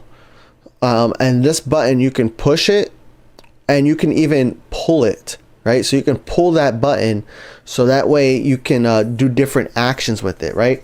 So like when I'm playing a video game, usually that left button there, the one that's on, I don't know which one's the left. For me, it's, I think this one. This is the left one, I think. Yeah, it looks like it's left. So this one right here, like I have that as my grenade button in most like shooter games, and then this one I have as like a melee button, and then I have the pull for, you know, something else. It kind of varies, but yeah, this is pretty cool. I like the Swiftpoint a lot. This is dusty, and my Swiftpoint that I have right now, you know, my original Swiftpoint, well, here, once I find a piece of like hardware or equipment that I really like, I always like to have a backup in case it goes like it breaks down to the point where I can't repair it anymore. I've had a couple of great devices in the past that I bought and I really loved it, and I was so sad when they broke down and I couldn't use it anymore. Eventually, I mean, I did find like other, you know, devices that I now love, but it's such a long search when I'm just like happy with what the Swiftpoint does. Yeah. Oh, and they did call this Swiftpoint Z2 a customizable professional mouse. So they don't even call it a gaming mouse anymore. Smart on them. Good for them. But yeah, I really like that mouse. Thanks for supporting the channel and supporting Swiftpoint. I really like the stuff they've created. I've been following them for years. When they sent out an email, like this was like maybe 2 years ago, Swiftpoint sent out an email asking like, hey, do any of our like email subscribers, do any of them have content and want to like promote and maybe affiliate with Swiftpoint? And I was like, I'm interested. And I told them about my channel. They're like, yeah, that could probably work. Because I was like, oh, I might, you know, the Z2, it's supposed to, oh, it doesn't show it on the box anymore, but it has like tilt controls as well. Like it can detect if you're tilting your mouse, which is pretty impressive and pretty cool. So I could technically play like airplane games and like kind of just tilt my mouse with it. So yeah, thank you. I'm going into like a rant there, but I don't really get to talk about it a lot, and I want people to understand, you know, when it comes to like sponsorships too, or like affiliates and things like that, like I'm really not gonna pick any like just anybody who comes my way, you know. I had an opportunity to do another sponsorship. It was like some decent money. I would have to promote a product though that I never used, and like I wasn't even interested in using at this time. So it's like I turned them down. But like that's why Swiftpoint excited me, because I was like, yo, that's a brand that I'm using daily, and I really liked it. I would love for them to sponsor it, but you know, we just gotta buy more mice. Maybe I gotta talk about them more, and then they'll sponsor me. You know. Maybe that free publicity. Who knows? TJ said, enjoyed the guide and reminders for gold planes in the guide on the email. Yeah, thank you, bro. I appreciate that. That's good to know. I don't remember the gold plane guide. Hold on. I need to check my email again. I'm confused now. Because I do remember doing that the other day, but I don't remember what the tip is. So yeah, my first email with the guide was a little, it was a Phat update, right? An update about me, letting you know what's going on, why you haven't seen some contracts recently, and how you're gonna see some more guides going in there. So then I give a I give a contract XP tip, which is talking about how cargo planes are better for you than passenger planes. And then my latest email, okay, that's the one where I talk about gold planes. Let's see here. How to unlock more gold planes in World of Airports, right? So I always go back to, whenever I'm starting something new, I go back to my roots, right? And my very first video was how to get gold planes in World of Airports. So it's like, all right, if we're trying something out new, we're trying out these guides. Here we go. Get more gold planes. You know, and I'm telling people all the ways they can get gold planes. And there are a couple like affiliate links in there too. You know, gotta hustle. You know, it's like everybody I see, like you gotta do it. Like if you gotta do it. Anyways, I'm glad you liked that gold plane one. I kind of forgot that I did that though. I thought I was doing something different. I have another one for silver planes, on how to get silver planes, where it goes more into detail. I have another one. Let's see here. I have a few planned out, and then I'm also gonna like retry. Like you might get gold planes again, but it's gonna be different text. I'm gonna see like which ones, get more opened. Which one get more clicks. Which ones get more replies. Things like that. Just use all the data to see which ones are better guides or better received.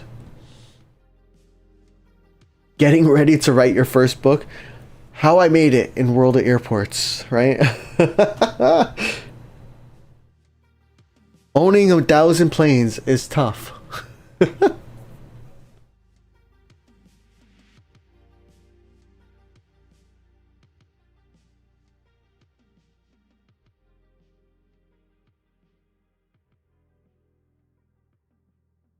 Okay, so here's another thing I need to make sure I do it here at LHR. But one, we gotta make sure we're landing planes. But two, I also want to make sure the cargo planes are scheduled to land. Okay, we do have an A225, which is fantastic. So we're also going to schedule that to land. But yeah, we definitely want the cargo planes to land too. So okay, here we go. Yep. What I want to do is I want to heart the cargo planes, because here's the thing with Muscat and like larger cargo planes. There's not a lot of stands for them, right? So there's only 3 stands, and right now, because I'm level 6 and I only have 25,000 wallers, I only have 2 of the stands unlocked. So I need to heart those cargo stands so that way my approach manager will get them to land first. And I'm so tempted to get all these planes to line up and take off, but I'm gonna hold off on that. And actually no, I'm not gonna hold off on it. I'm gonna just have the departure manager handle that, but I am going to change the approach departure ratio to 2 to 1. I'm doing 2 to 1 because I want more planes on the ground. I'm not concerned about planes getting to people. You know, this runway or this departure queue isn't really going to block any of my passenger planes from getting to their stands. Same thing with this departure queue over here. I could probably even turn it to 3 to 1.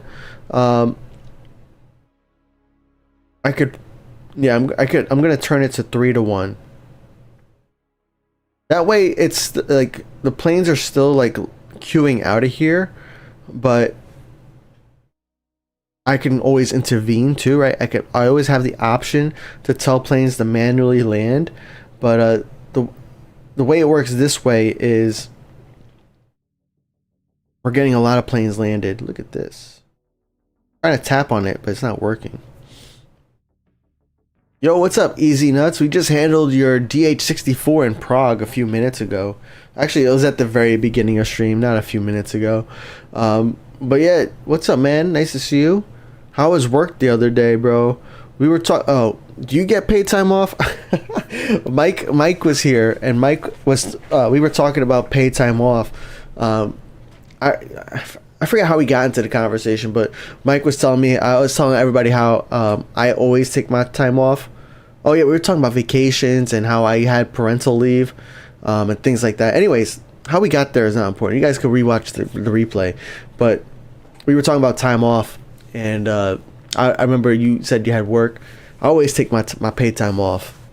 I never have a balance at the end of the year. Maybe if I do have a balance, it's like 3 days. It's not a lot, and mainly because like I don't like taking off right at least as of right now, because my kids are still young. I'm sure this will change once they get older, but as of right now, I don't mind working the week between Christmas and New Year's, mainly because the workload is a lot lighter, and I can get a lot of work done that normally I don't have a lot of time to get done normally. Yeah. So I like working during that week, because you know, a lot of people are taking off, so it makes it very, very nice to actually get other work done. As far as in the future, I think in the future that's going to change, because in the future I think what's going to happen is I'm gonna want to spend it with family. But no, you don't get paid time off. Dang, man. See, that's what I was talking about. With paid time off, I know people at work who don't use it, and like that's a benefit you get, right? That's something you get from your employer, and not everybody gets it. And like some people, you can even negotiate for more time off. And instead of negotiating your salary, some places you can say, okay, if they can't move on your salary, right? If you like your yearly salary, that's the maximum they can pay you, and they don't want to budge, then you could start negotiating on your paid time off. Another lever you have. But yeah, you know, thanks, man. I'm sorry to hear that. DJ gets 4 weeks paid vacation per year. See, at my company that I work for, they it depends on how long you've been working there. So you start off with like 3 weeks of vacation per year, which is like, oh my gosh, if I had to start from scratch with only 3 weeks of time off, yo, I don't know. That's just not enough. Anyways, that's because I just don't want to work my entire life. I want to spend time with family. I want to spend time with my wife, you know, with my kids. I don't want to work. Anyways, yeah. So they start off at 3 weeks, and then I think they get all the way up to like eight weeks. But like if you have 8 weeks, you've been working for the company for like 30 years. So it's like, yeah, you definitely earned it, and you're on your way to retirement. So go ahead and start retiring. It's life. Most days suck. Oh man, nah. So we gotta make most days better, bro. You can do it, man. We can do it. Thanks for being here, man. You being here made my day better too. So I appreciate that. Yo, what's up, Mayron? Is that Myron? Aaron? I'm sorry, dude. There's so many ways we could say that. Myron. That's fine. Anyways, thanks for being here, bro. Flybird say it's 20 days paid off and then 20 days unpaid. See, unpaid is a weird thing, right? Because with unpaid time off, it's good to have that, but at the same time, it's like, shouldn't you be able to take unlimited unpaid time off? They're not paying you, and technically your job is paying you for your time, but I guess it's good to have that job safety that's like guaranteed with it too, right? Because I know like here, like if you take a lot of time off, the employer doesn't need to hold your spot, right? That's essentially what your 20 days unpaid are. So I get that, yeah. Like if you're working for a small business, then I completely understand like how they got to replace you right away. But if you're working for, or not right away, but you know, like eventually, eventually is the better word. So, but like if you're working for like a big corporation, you know, like Apple or something, right? Then like just give them unlimited not unlimited paid time off, sorry, but give them a limited unpaid time, right? Unpaid time off. I would like that should be a corporate thing, but then it also looks bad on you because then you're going to think that you're lazy and you don't want to get things done just because you want to spend some time with your family and friends and have a life outside of work. It looks bad on you, which is sucks. But that's why I always show up at work. I always perform well, right? I always do hard work. I always try to excel at what I'm assigned to do. Sometimes it's harder than others, but that's one way that you know I could take my time off, and you know, the haters are gonna hate, but the people who matter, and by that I mean like my manager and the people who are doing the promoting, they know the work that I'm doing is good. TJ said life is good whether I'm working or not. I make it that way on purpose. That's what's up, bro. I love to hear that. That's the way it should be. Not everybody got that privilege. I do enjoy my work, but I'm also like, one thing I do at work, I manage my manager. What that means is essentially I'm giving my manager updates before she asks for them. That way she is off my back because she knows I'm already on top of everything. I've done this with multiple managers, and as long as they know that you know what you're doing, from my experience, they really don't bother me. And actually, I did have one manager that still bothered me, but what I did was I was just very meticulous with them. You know, they told me they wanted hourly updates, and I would at first give them hourly, and then I push it back a little bit further, a little bit more, and then eventually I just push the limits. It's the same way I handled my parents when I was growing up, you know? I would follow their instructions, but like slowly over time, I'd push the limits a little bit further, and the limits were allowed. And then eventually the limits were gone. Because I essentially, well, in a lot of ways, the trust was earned, but also sometimes things aren't as important as people think they are. So yeah, that's why I enjoy work, because I know how to manage my bosses. So I also try to only sign up for things that I really like doing. I avoid, being told to do things or volunteered. Very vocal. If I don't like something I'm working on, I'll still do it, and I'll do it to the best of my ability. But like, my ability is severely hindered if I don't enjoy it, right? Like, I talk to them logically. Like, think about it. Like, if you were giving a task that you enjoy doing, and then you're given a task that you don't enjoy doing, like, are you really going to expect both tasks to look exactly the same? That's just not going to happen, right? It's like, I mean, there's so many other metaphors I could probably bring up, right? Like, if you give, oh, here we go, right? That doesn't work. I was thinking of like an instrument metaphor that we could use, but that wouldn't work. Anyways. Yeah, it's like you could be playing video games. Like, this is not a good argument for work. Anyways. Oh, man. So for me, yeah, I just try to do the best I can. And I try to sign up for the things that help me be the best I can. And then I also show up for other people to be the best they can.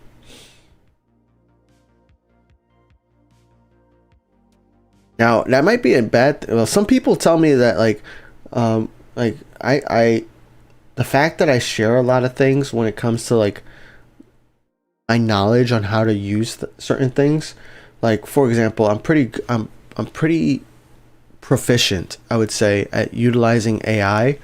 And right now I don't show anybody at work like how to use AI. Like, I don't show them how I use AI, I should say. I don't show them how I use it. I show them what my results look like and how they can use it going forward, but I don't show them the process of me getting there. I feel like I should show them that, right? Because then now I'm adding more value to them, which then also gives me less work to do, because then I don't have to constantly meet with them to show them my output results, and they can just do it themselves.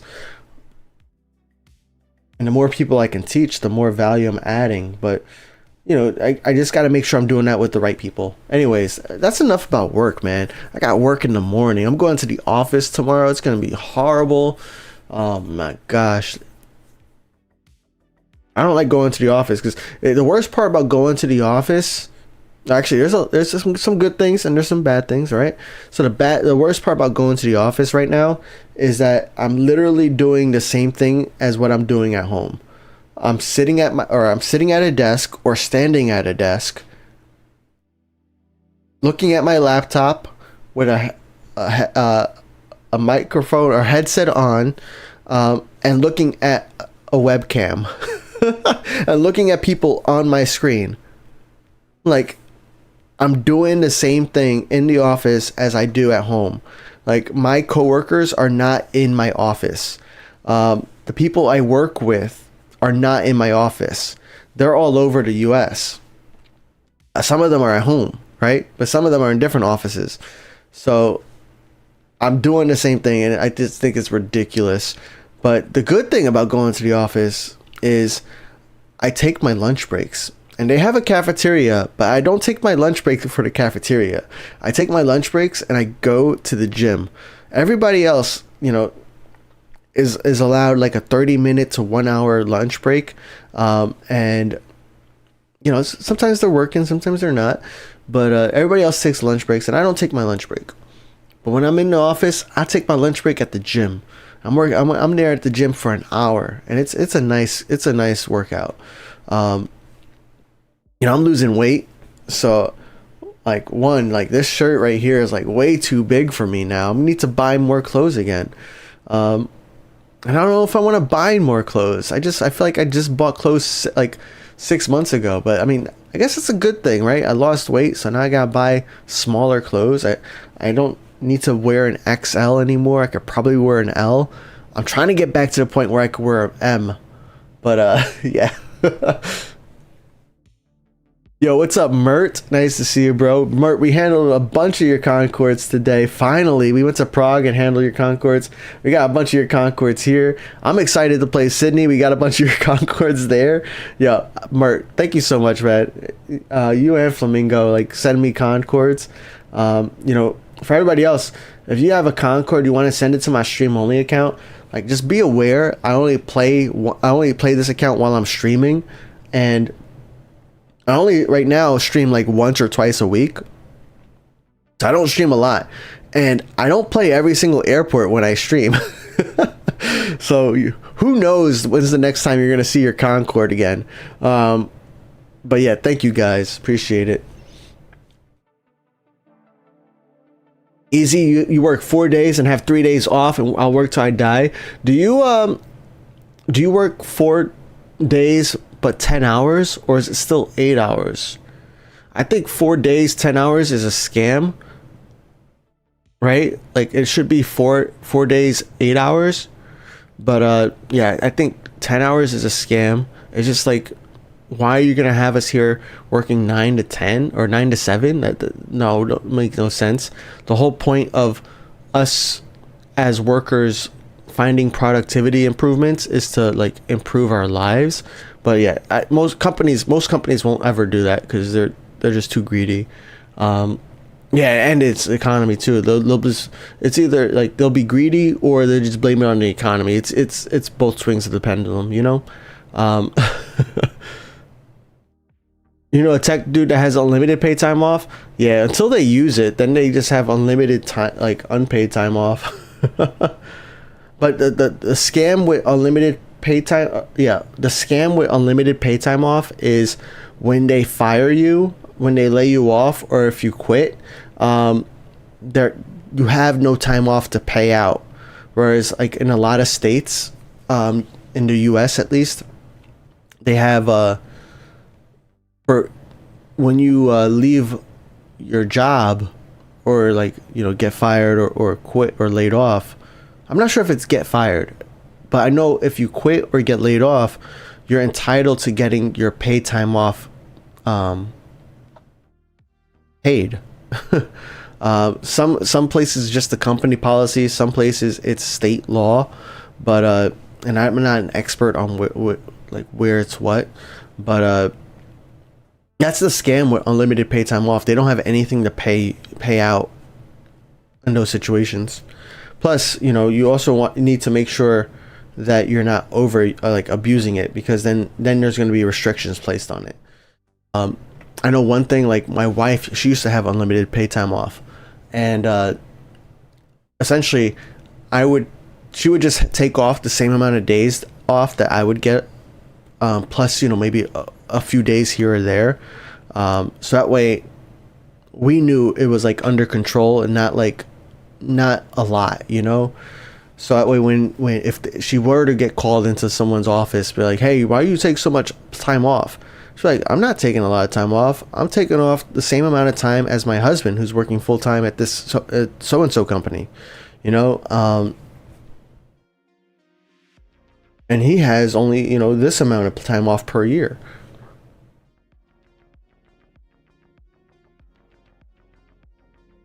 TJ said, managers write that book. I probably should write that book, actually. That's actually not a bad idea. I'll keep that in my ideas list for the future. And that's something I should probably just like make a chapter and like edit it, because like a lot of people's first books, they've worked years on it, so like, and also you got to figure out when the right time is to like release it too, but like just writing it is takes a while. Oh, So you see this plane here instantly started to land. So what that's telling me is I need more planes parked on this side of the runway. But it also means I need to handle more planes on that side of the runway.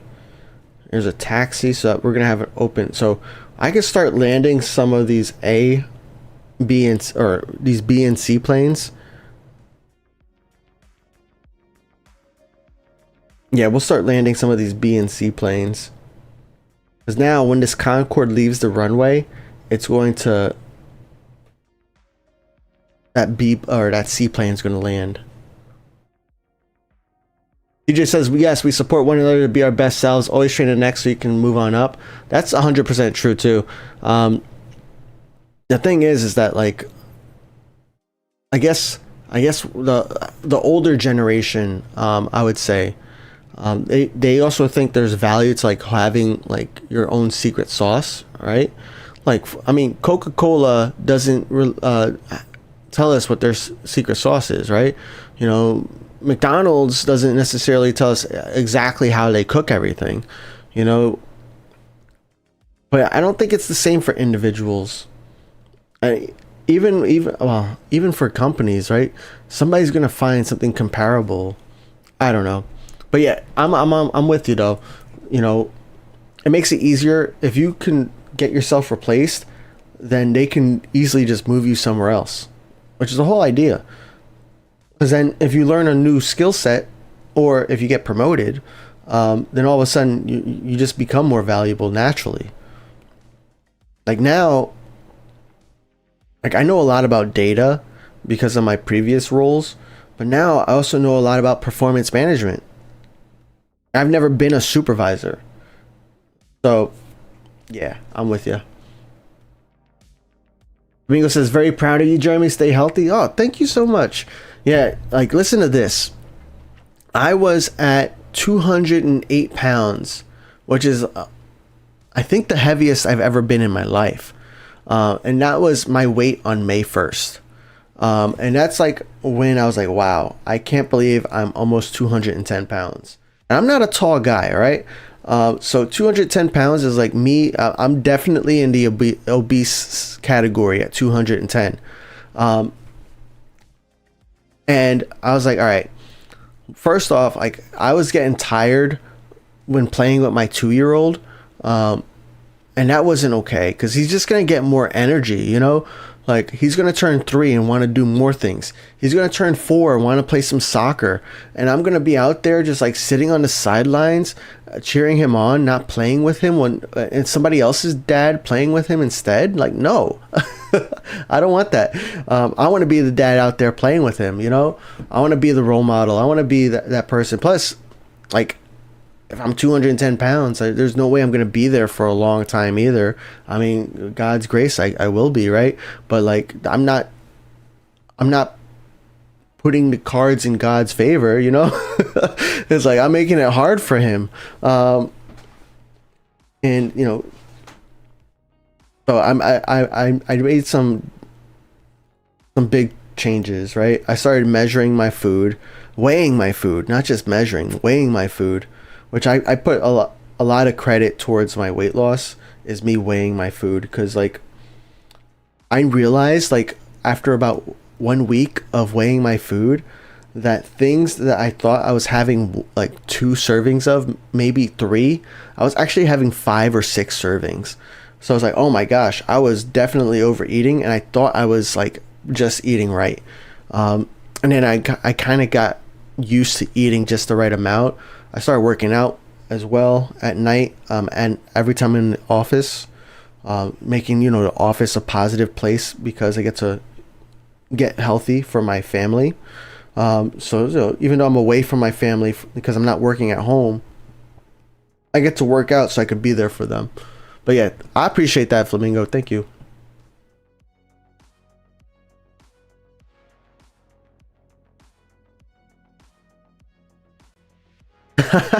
Riceless said, unfortunately, the shirts aren't cheaper if they're smaller. That is funny, bro. I like that. That is true, though, right? But I mean, at the same time, I felt like, thank God they're not more expensive because they're larger, you know, when I was going up in weight. And actually, like, listen to this, like about a year ago, maybe a little bit shorter, I actually, like, I didn't throw out, but I donated, right? But let's say throw out, because I got rid of, there we go. I got rid of all of my smaller clothing. And I think that kind of like lit a fire under me in like a subconscious way. But I got rid of all of my small clothing, except for like certain pieces that like I had like sentimental value with. But all of my medium and some of my large, or I would say about like 95% of my medium and like 95% of my large stuff, I got rid of. And that was hard, because like essentially, like, I don't know if I kind of felt like I didn't want to feel like I was quitting or giving up, but like I also needed space to be where I was at right now, or at that time, right? I was not medium, I was extra large. So it's like I needed space to be extra large, not medium, in my closet, right? But it's like, man, I remember these outfits, and yeah, I think that subconsciously kind of got me there. But I'm glad the shirts weren't more expensive when I was extra large, bro. But yeah, unfortunately, they're not cheaper when you lose weight either. Oh, that's funny. Easy says it's 8 now. Gotcha.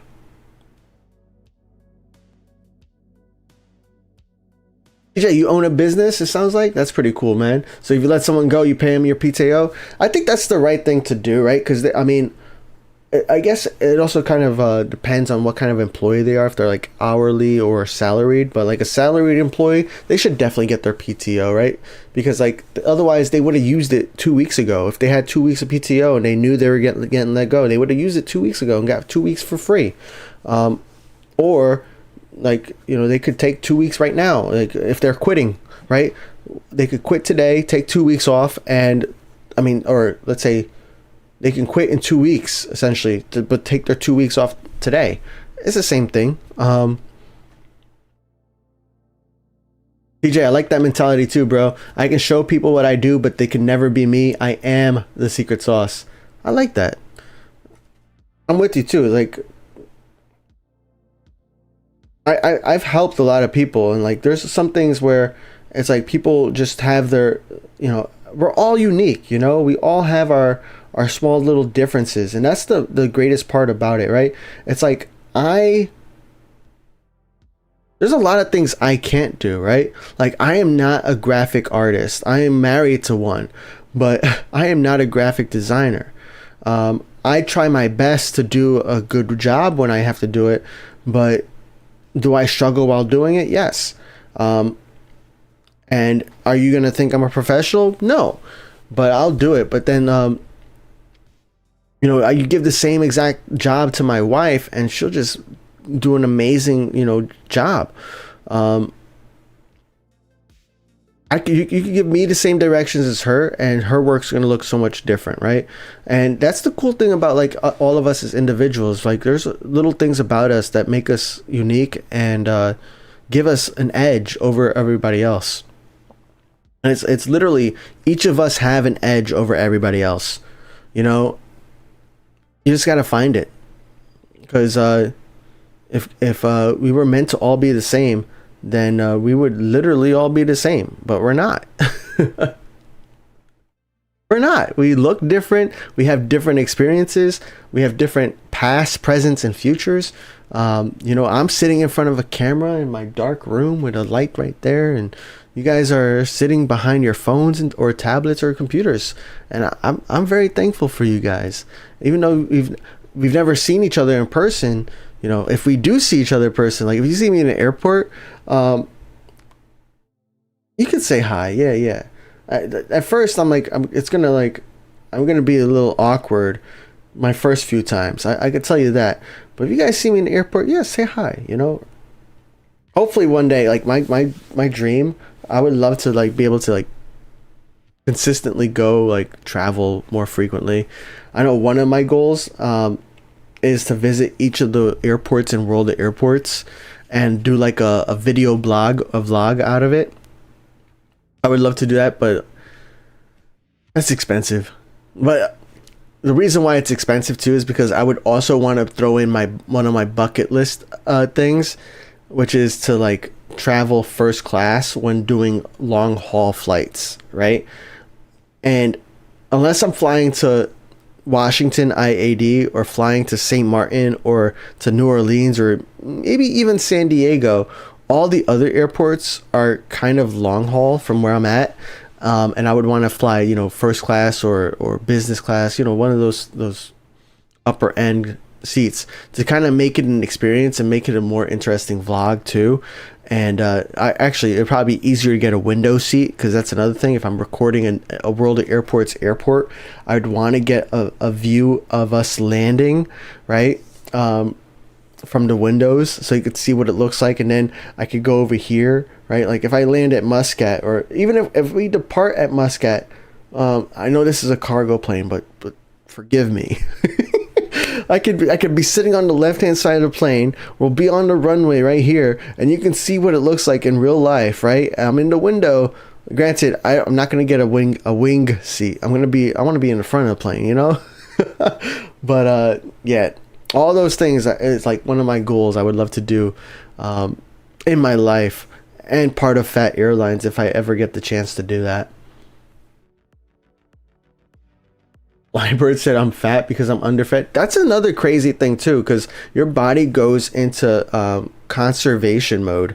So I know with my weight loss too, you know, I tracked my food and weighed my food, but I'm also like kind of like analyzing my macros, right? So I'm analyzing my protein, my carbs, and my fat. So I notice the days where I have less carbs, I'm really tired the next day, and my weight usually goes up for having less carbs. The days I have more fat, oh, it's 11 o'clock. We're gonna do 10 more minutes here because I'm having a good time chatting. I know I said I didn't want to be too late, but yo, Teenage Crash, thanks for the follow. So yeah. If you're under, like, here's what happens, right? So I can explain it in terms of weight loss and what's happening in me right now, actually. So, you know, you have to be in a calorie deficiency in order to lose weight, right? That's just what has to happen. There's a lot of ways to get there, usually by diet, right? But you can also exercise and do other things. But at a certain point, your body is going to fight back when you're losing weight. And it'll fight back also if you're not getting enough calories. But like when you're losing weight, your body will fight back and try to find a new normal. And it's like, hey, this is the new normal now. And then you could be eating the same amount of calories and the same foods and not lose any more weight. That's because your body is trying to maintain. Your body is trying to not kill itself. And what's happening in your case is your body's overcompensating because it's trying to not kill itself, but in the other way, right? You're not feeding yourself enough, therefore your body's trying to conserve more so that way it can survive the starvation you're putting it through. So you need to eat more, bro. But I know it's sometimes easier said than done. But yeah, the body just wants to protect itself. It wants to stay alive. And that's why, like, during weight loss, a lot of people will stall for like a week or two, and then they'll get discouraged, right? And then they'll just forget all their habits because it's no longer working, and they'll try the new fad. But then, no. What you got to do is you kind of have to. For me, what I do is I'm gonna give in to my body. I'm actually gonna eat more calories, eat a lot more, get it not scared for its life. That way it can be like, oh, okay, that was just temporary, and now we're getting all these calories again, and then I'm gonna cut it off again, and then we're gonna lose the weight again, and then it's gonna figure out where the new normal is again, and it's gonna like it. Yeah, you got to master your body. It's hard though. That's why I track the stuff, because I'm a data guy, so I like looking at the data and looking at the numbers and stuff like that. That's something I just enjoy doing, and I look at the data and I'm like, okay, this is working. This is what works for my body. You know, same thing with like caffeine. I like understanding how much caffeine affects my days, my sleeps, and a lot of other things. But yeah, I know I might not. You know, I'm trying to help out, but at the same time, I'm also empathizing. I'm trying to be empathetic. You know, because I understand. You know, just telling somebody to eat more is not always easy, or telling someone it's not as easy. It's not easy. You know, it's just like the same thing as telling somebody to eat less. It's not easy. Like, it's hard. For some people it's easy, right? But like, that's the whole thing. Back to what we were saying before. Everybody's unique, and that's why you got to understand like their scenario and see where they're at. So I'm sorry, you know, if you know that could have messed you up, right? Just telling you to eat more. Like, no, but I used to have these problems, but like, I understand, man. I just don't know you personally.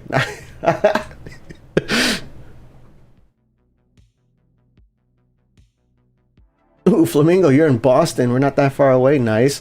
I've never been to Boston City, like city, but I have been to like where the New England Patriots play, or the New England Revolution. I was there for a soccer game, but that's like the outskirts of Boston. So I don't consider it me going to that game being like in Boston, but I was in the area, so that was pretty cool.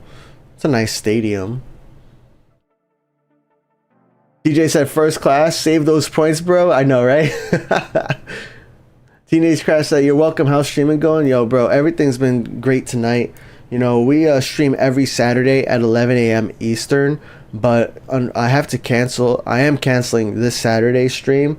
So I wanted to, you know, make up for it, because we play World of Airports here, and we're World of Airports. We're handling other players' planes coming in.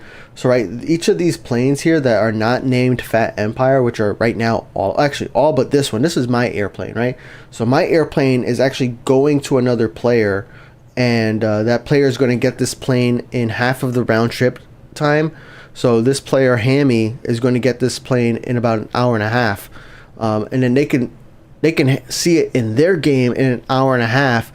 They can handle it in their airport, and then it comes back. And then after we handle the planes, we get a reward, and we get the best rewards by playing with other players. So I love it. I play with other players, but because I only play once a week, it's slow to make progress, and I don't recommend that for a lot of players. You know, when you're playing World of Airports, you want to play more than once a week. You're better off playing for like 30 minutes all 7 days of the week than you are playing for 3.5 hours one day of the week.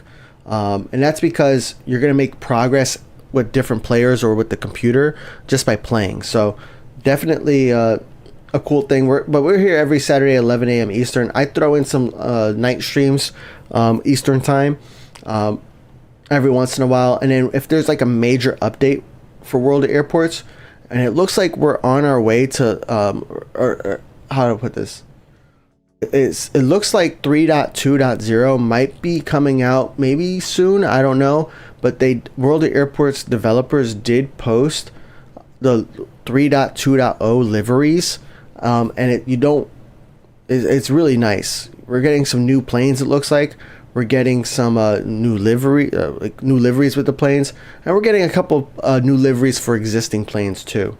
So it looks like 3.2.0 is going to have some new planes in there. We don't know what else is going to be in there, but we know we can expect some new planes for sure. So that's going to be cool. I'll probably take off and do a stream as soon as that update drops. You know, take off from work and do a stream when that update drops, because I always like, if there's a new airport, I like showing off the new airport. I'll usually buy the new planes, so that way we can check them out, see where they can go. The cool thing is you don't have to buy a plane to check out what airports it can go to, but I buy them anyways. Yo, what's up, Momo? Needs store tire.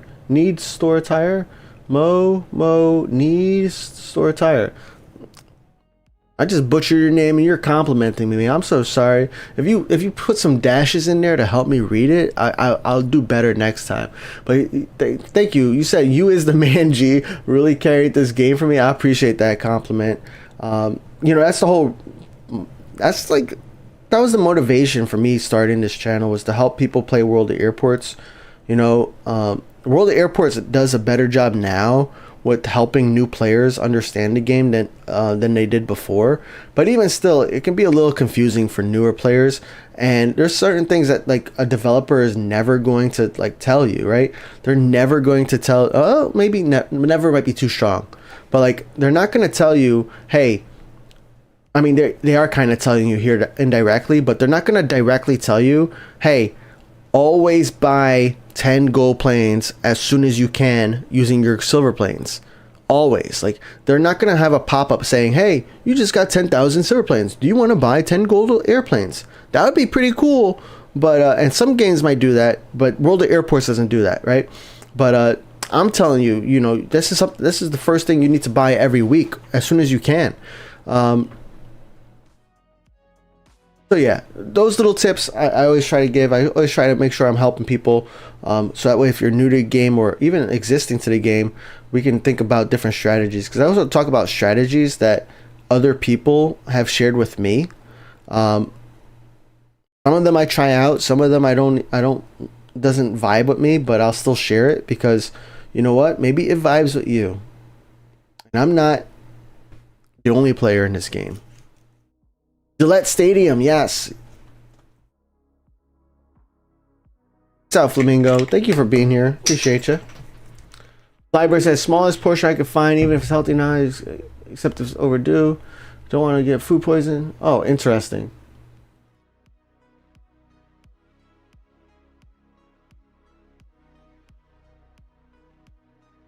Oh, I missed your other message. I got you, man. I got you, man. That's rough, bro. Hopefully things get better, man. Any tips for losing motivation to grind this game free to play? It can be tough. Every once in a while, I gotta take a break from World of Airports too, right? My breaks though are usually like one day, but like there's some games out there, right, that I'll be playing like every day for like 2 weeks or 3 weeks or even a month or longer. But then like I'm just like, all right, I'm good. And I'll take a week or two break. And it's no problem. This kind of game though, like this World of Airports, we're not getting updates every week. We're not getting updates every day. We're not even getting updates every month. Sometimes we're getting like bug fixes here and there, but like we're not getting those big updates every month. We're not getting new planes every month. Sometimes it happens every month, but. You know what I'm trying to get at. A new plane isn't really going to get you back into the game. Maybe a new airport might, or new features might, or new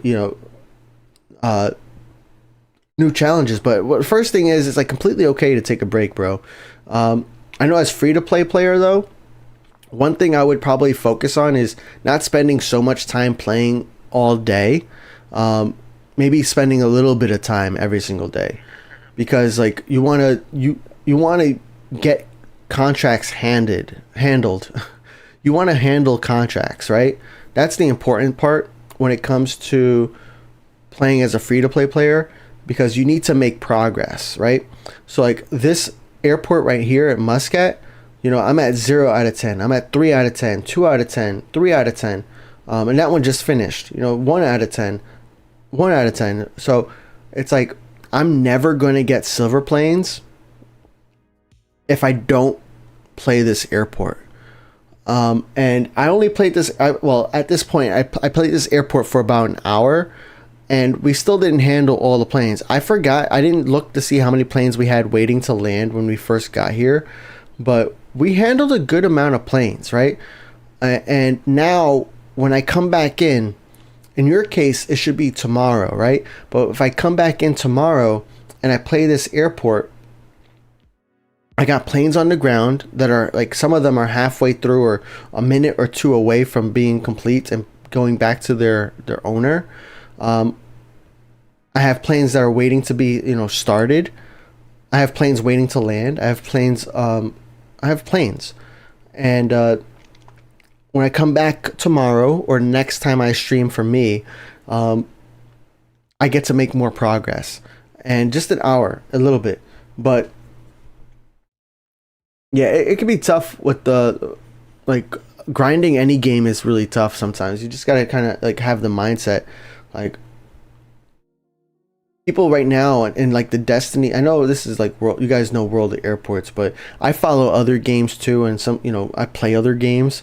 But like in the Destiny 2 community right now, people are like really upset because like Destiny 2, or Bungie, the developers of Destiny 2, they added a big grind to their game.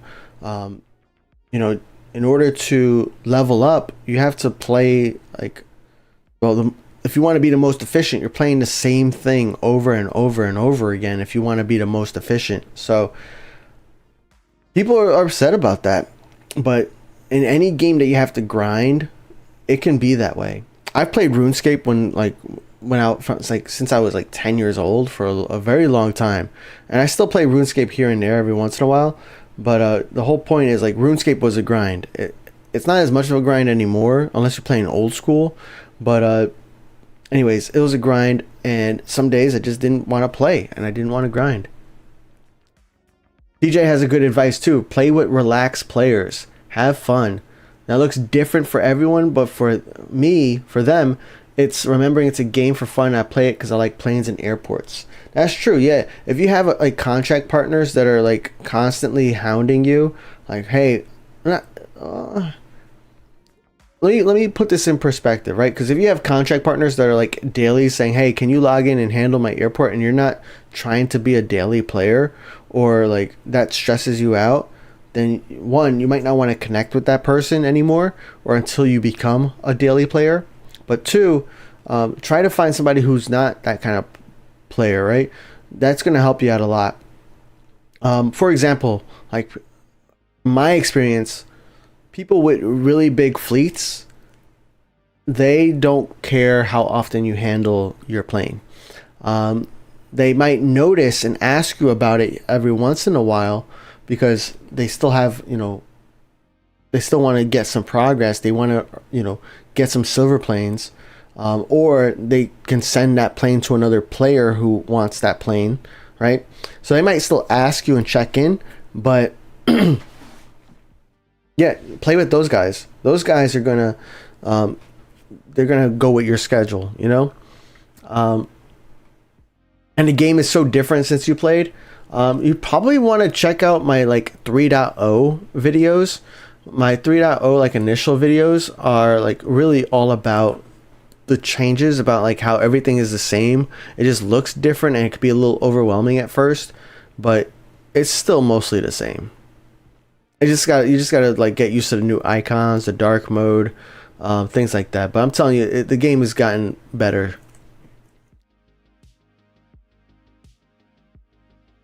Yo, Adam Cack, what's good, bro? We landed your A388. I forgot where it's from, but we landed your A388 at my Prague, and it was only at 3 out of 10 handlings. Finally landed it at Prague, man. It's been like months, right, since you've seen that guy. You don't even know what plane I'm talking about because it's been so long. Nice to see you, Adam. DJ Bass, connecting with other players helped me. Yeah, I like connecting with other players too. That's why I prefer to play. It also does. It can also add though, for some people, like a layer of stress, right? Because like now you feel like you have to play, because now you're holding somebody else's plane hostage, right? So that could be a layer of stress. For me, it was more enjoyment.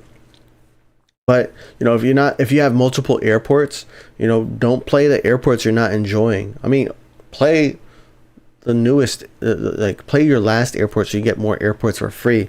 But like once you unlock the next airport, and if you don't like that airport, go back to it maybe once a month. You know, just check it out. Start doing computer contracts.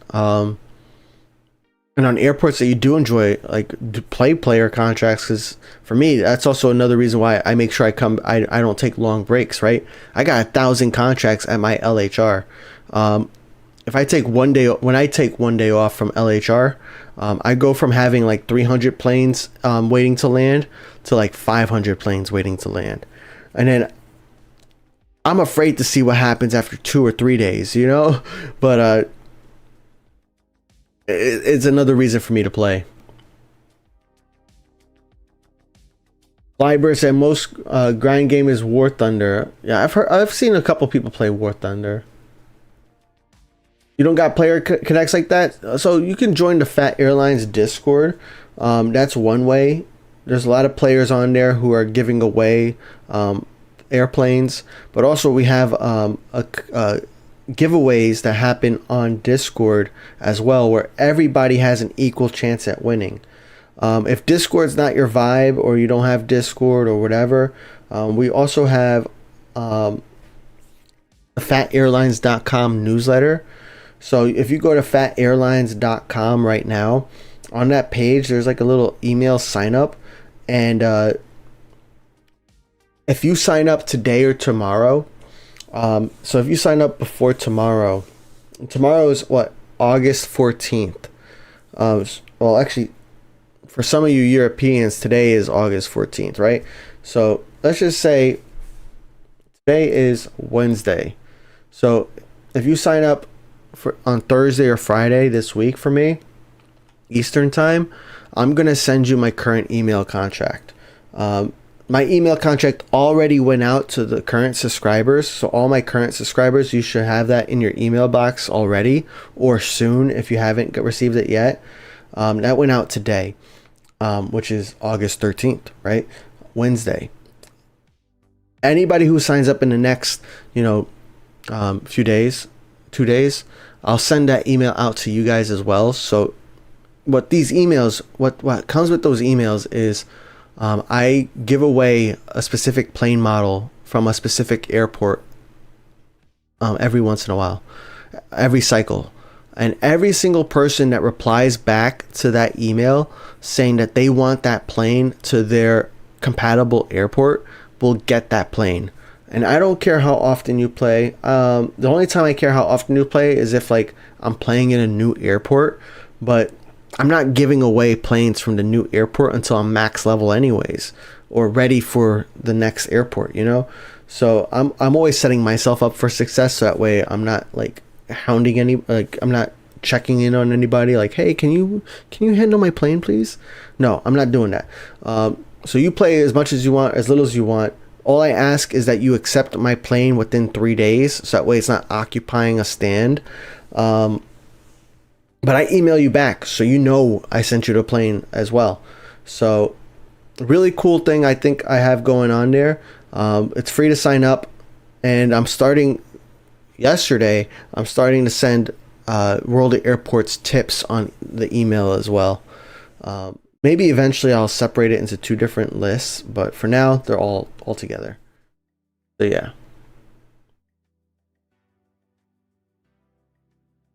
Yeah, if you need the Discord link, it's in the description, or you're on Twitch, so you can do even on YouTube. If you guys are watching on chat, you can type in !Discord, and my bot will give you the link. Because otherwise, everybody else, your links are going to get auto-poofed.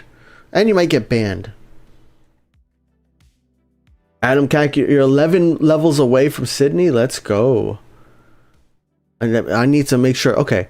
So that means if you are contracted with Adam Cack, and you're playing in the next 2 weeks, and it's August 2025, you should probably heart his planes. That's what I'll probably do to help you out, bro. Because I know you've been working so hard to get to Sydney. You've been even weren't you contemplating just buying Sydney at one point?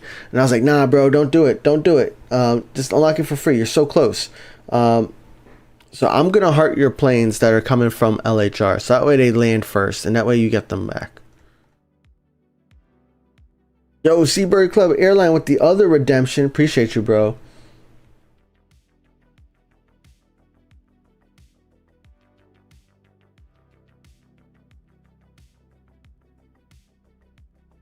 For those of you guys who didn't get to see today we saw Toby. Is he still here? Oh yeah. Oh, he turned around. All right, you guys get to see Toby the one last time, and then we're gonna end stream because it's 11:23, and I wanted to end at 11. But here is Toby. Let's make sure we get him over here. We got him over here. Oh, black screen. Sorry for the black screen, but that's because the lights aren't on. So let me turn the light on. It's my flashlight. There's Toby right there. Say hi, Toby. Okay, yeah. Oh, you see, it's like a UFO. Anyways, that's Toby. He's my dog. He's what is he? German Shepherd Chihuahua mix. He's a small dog, but we love him very much.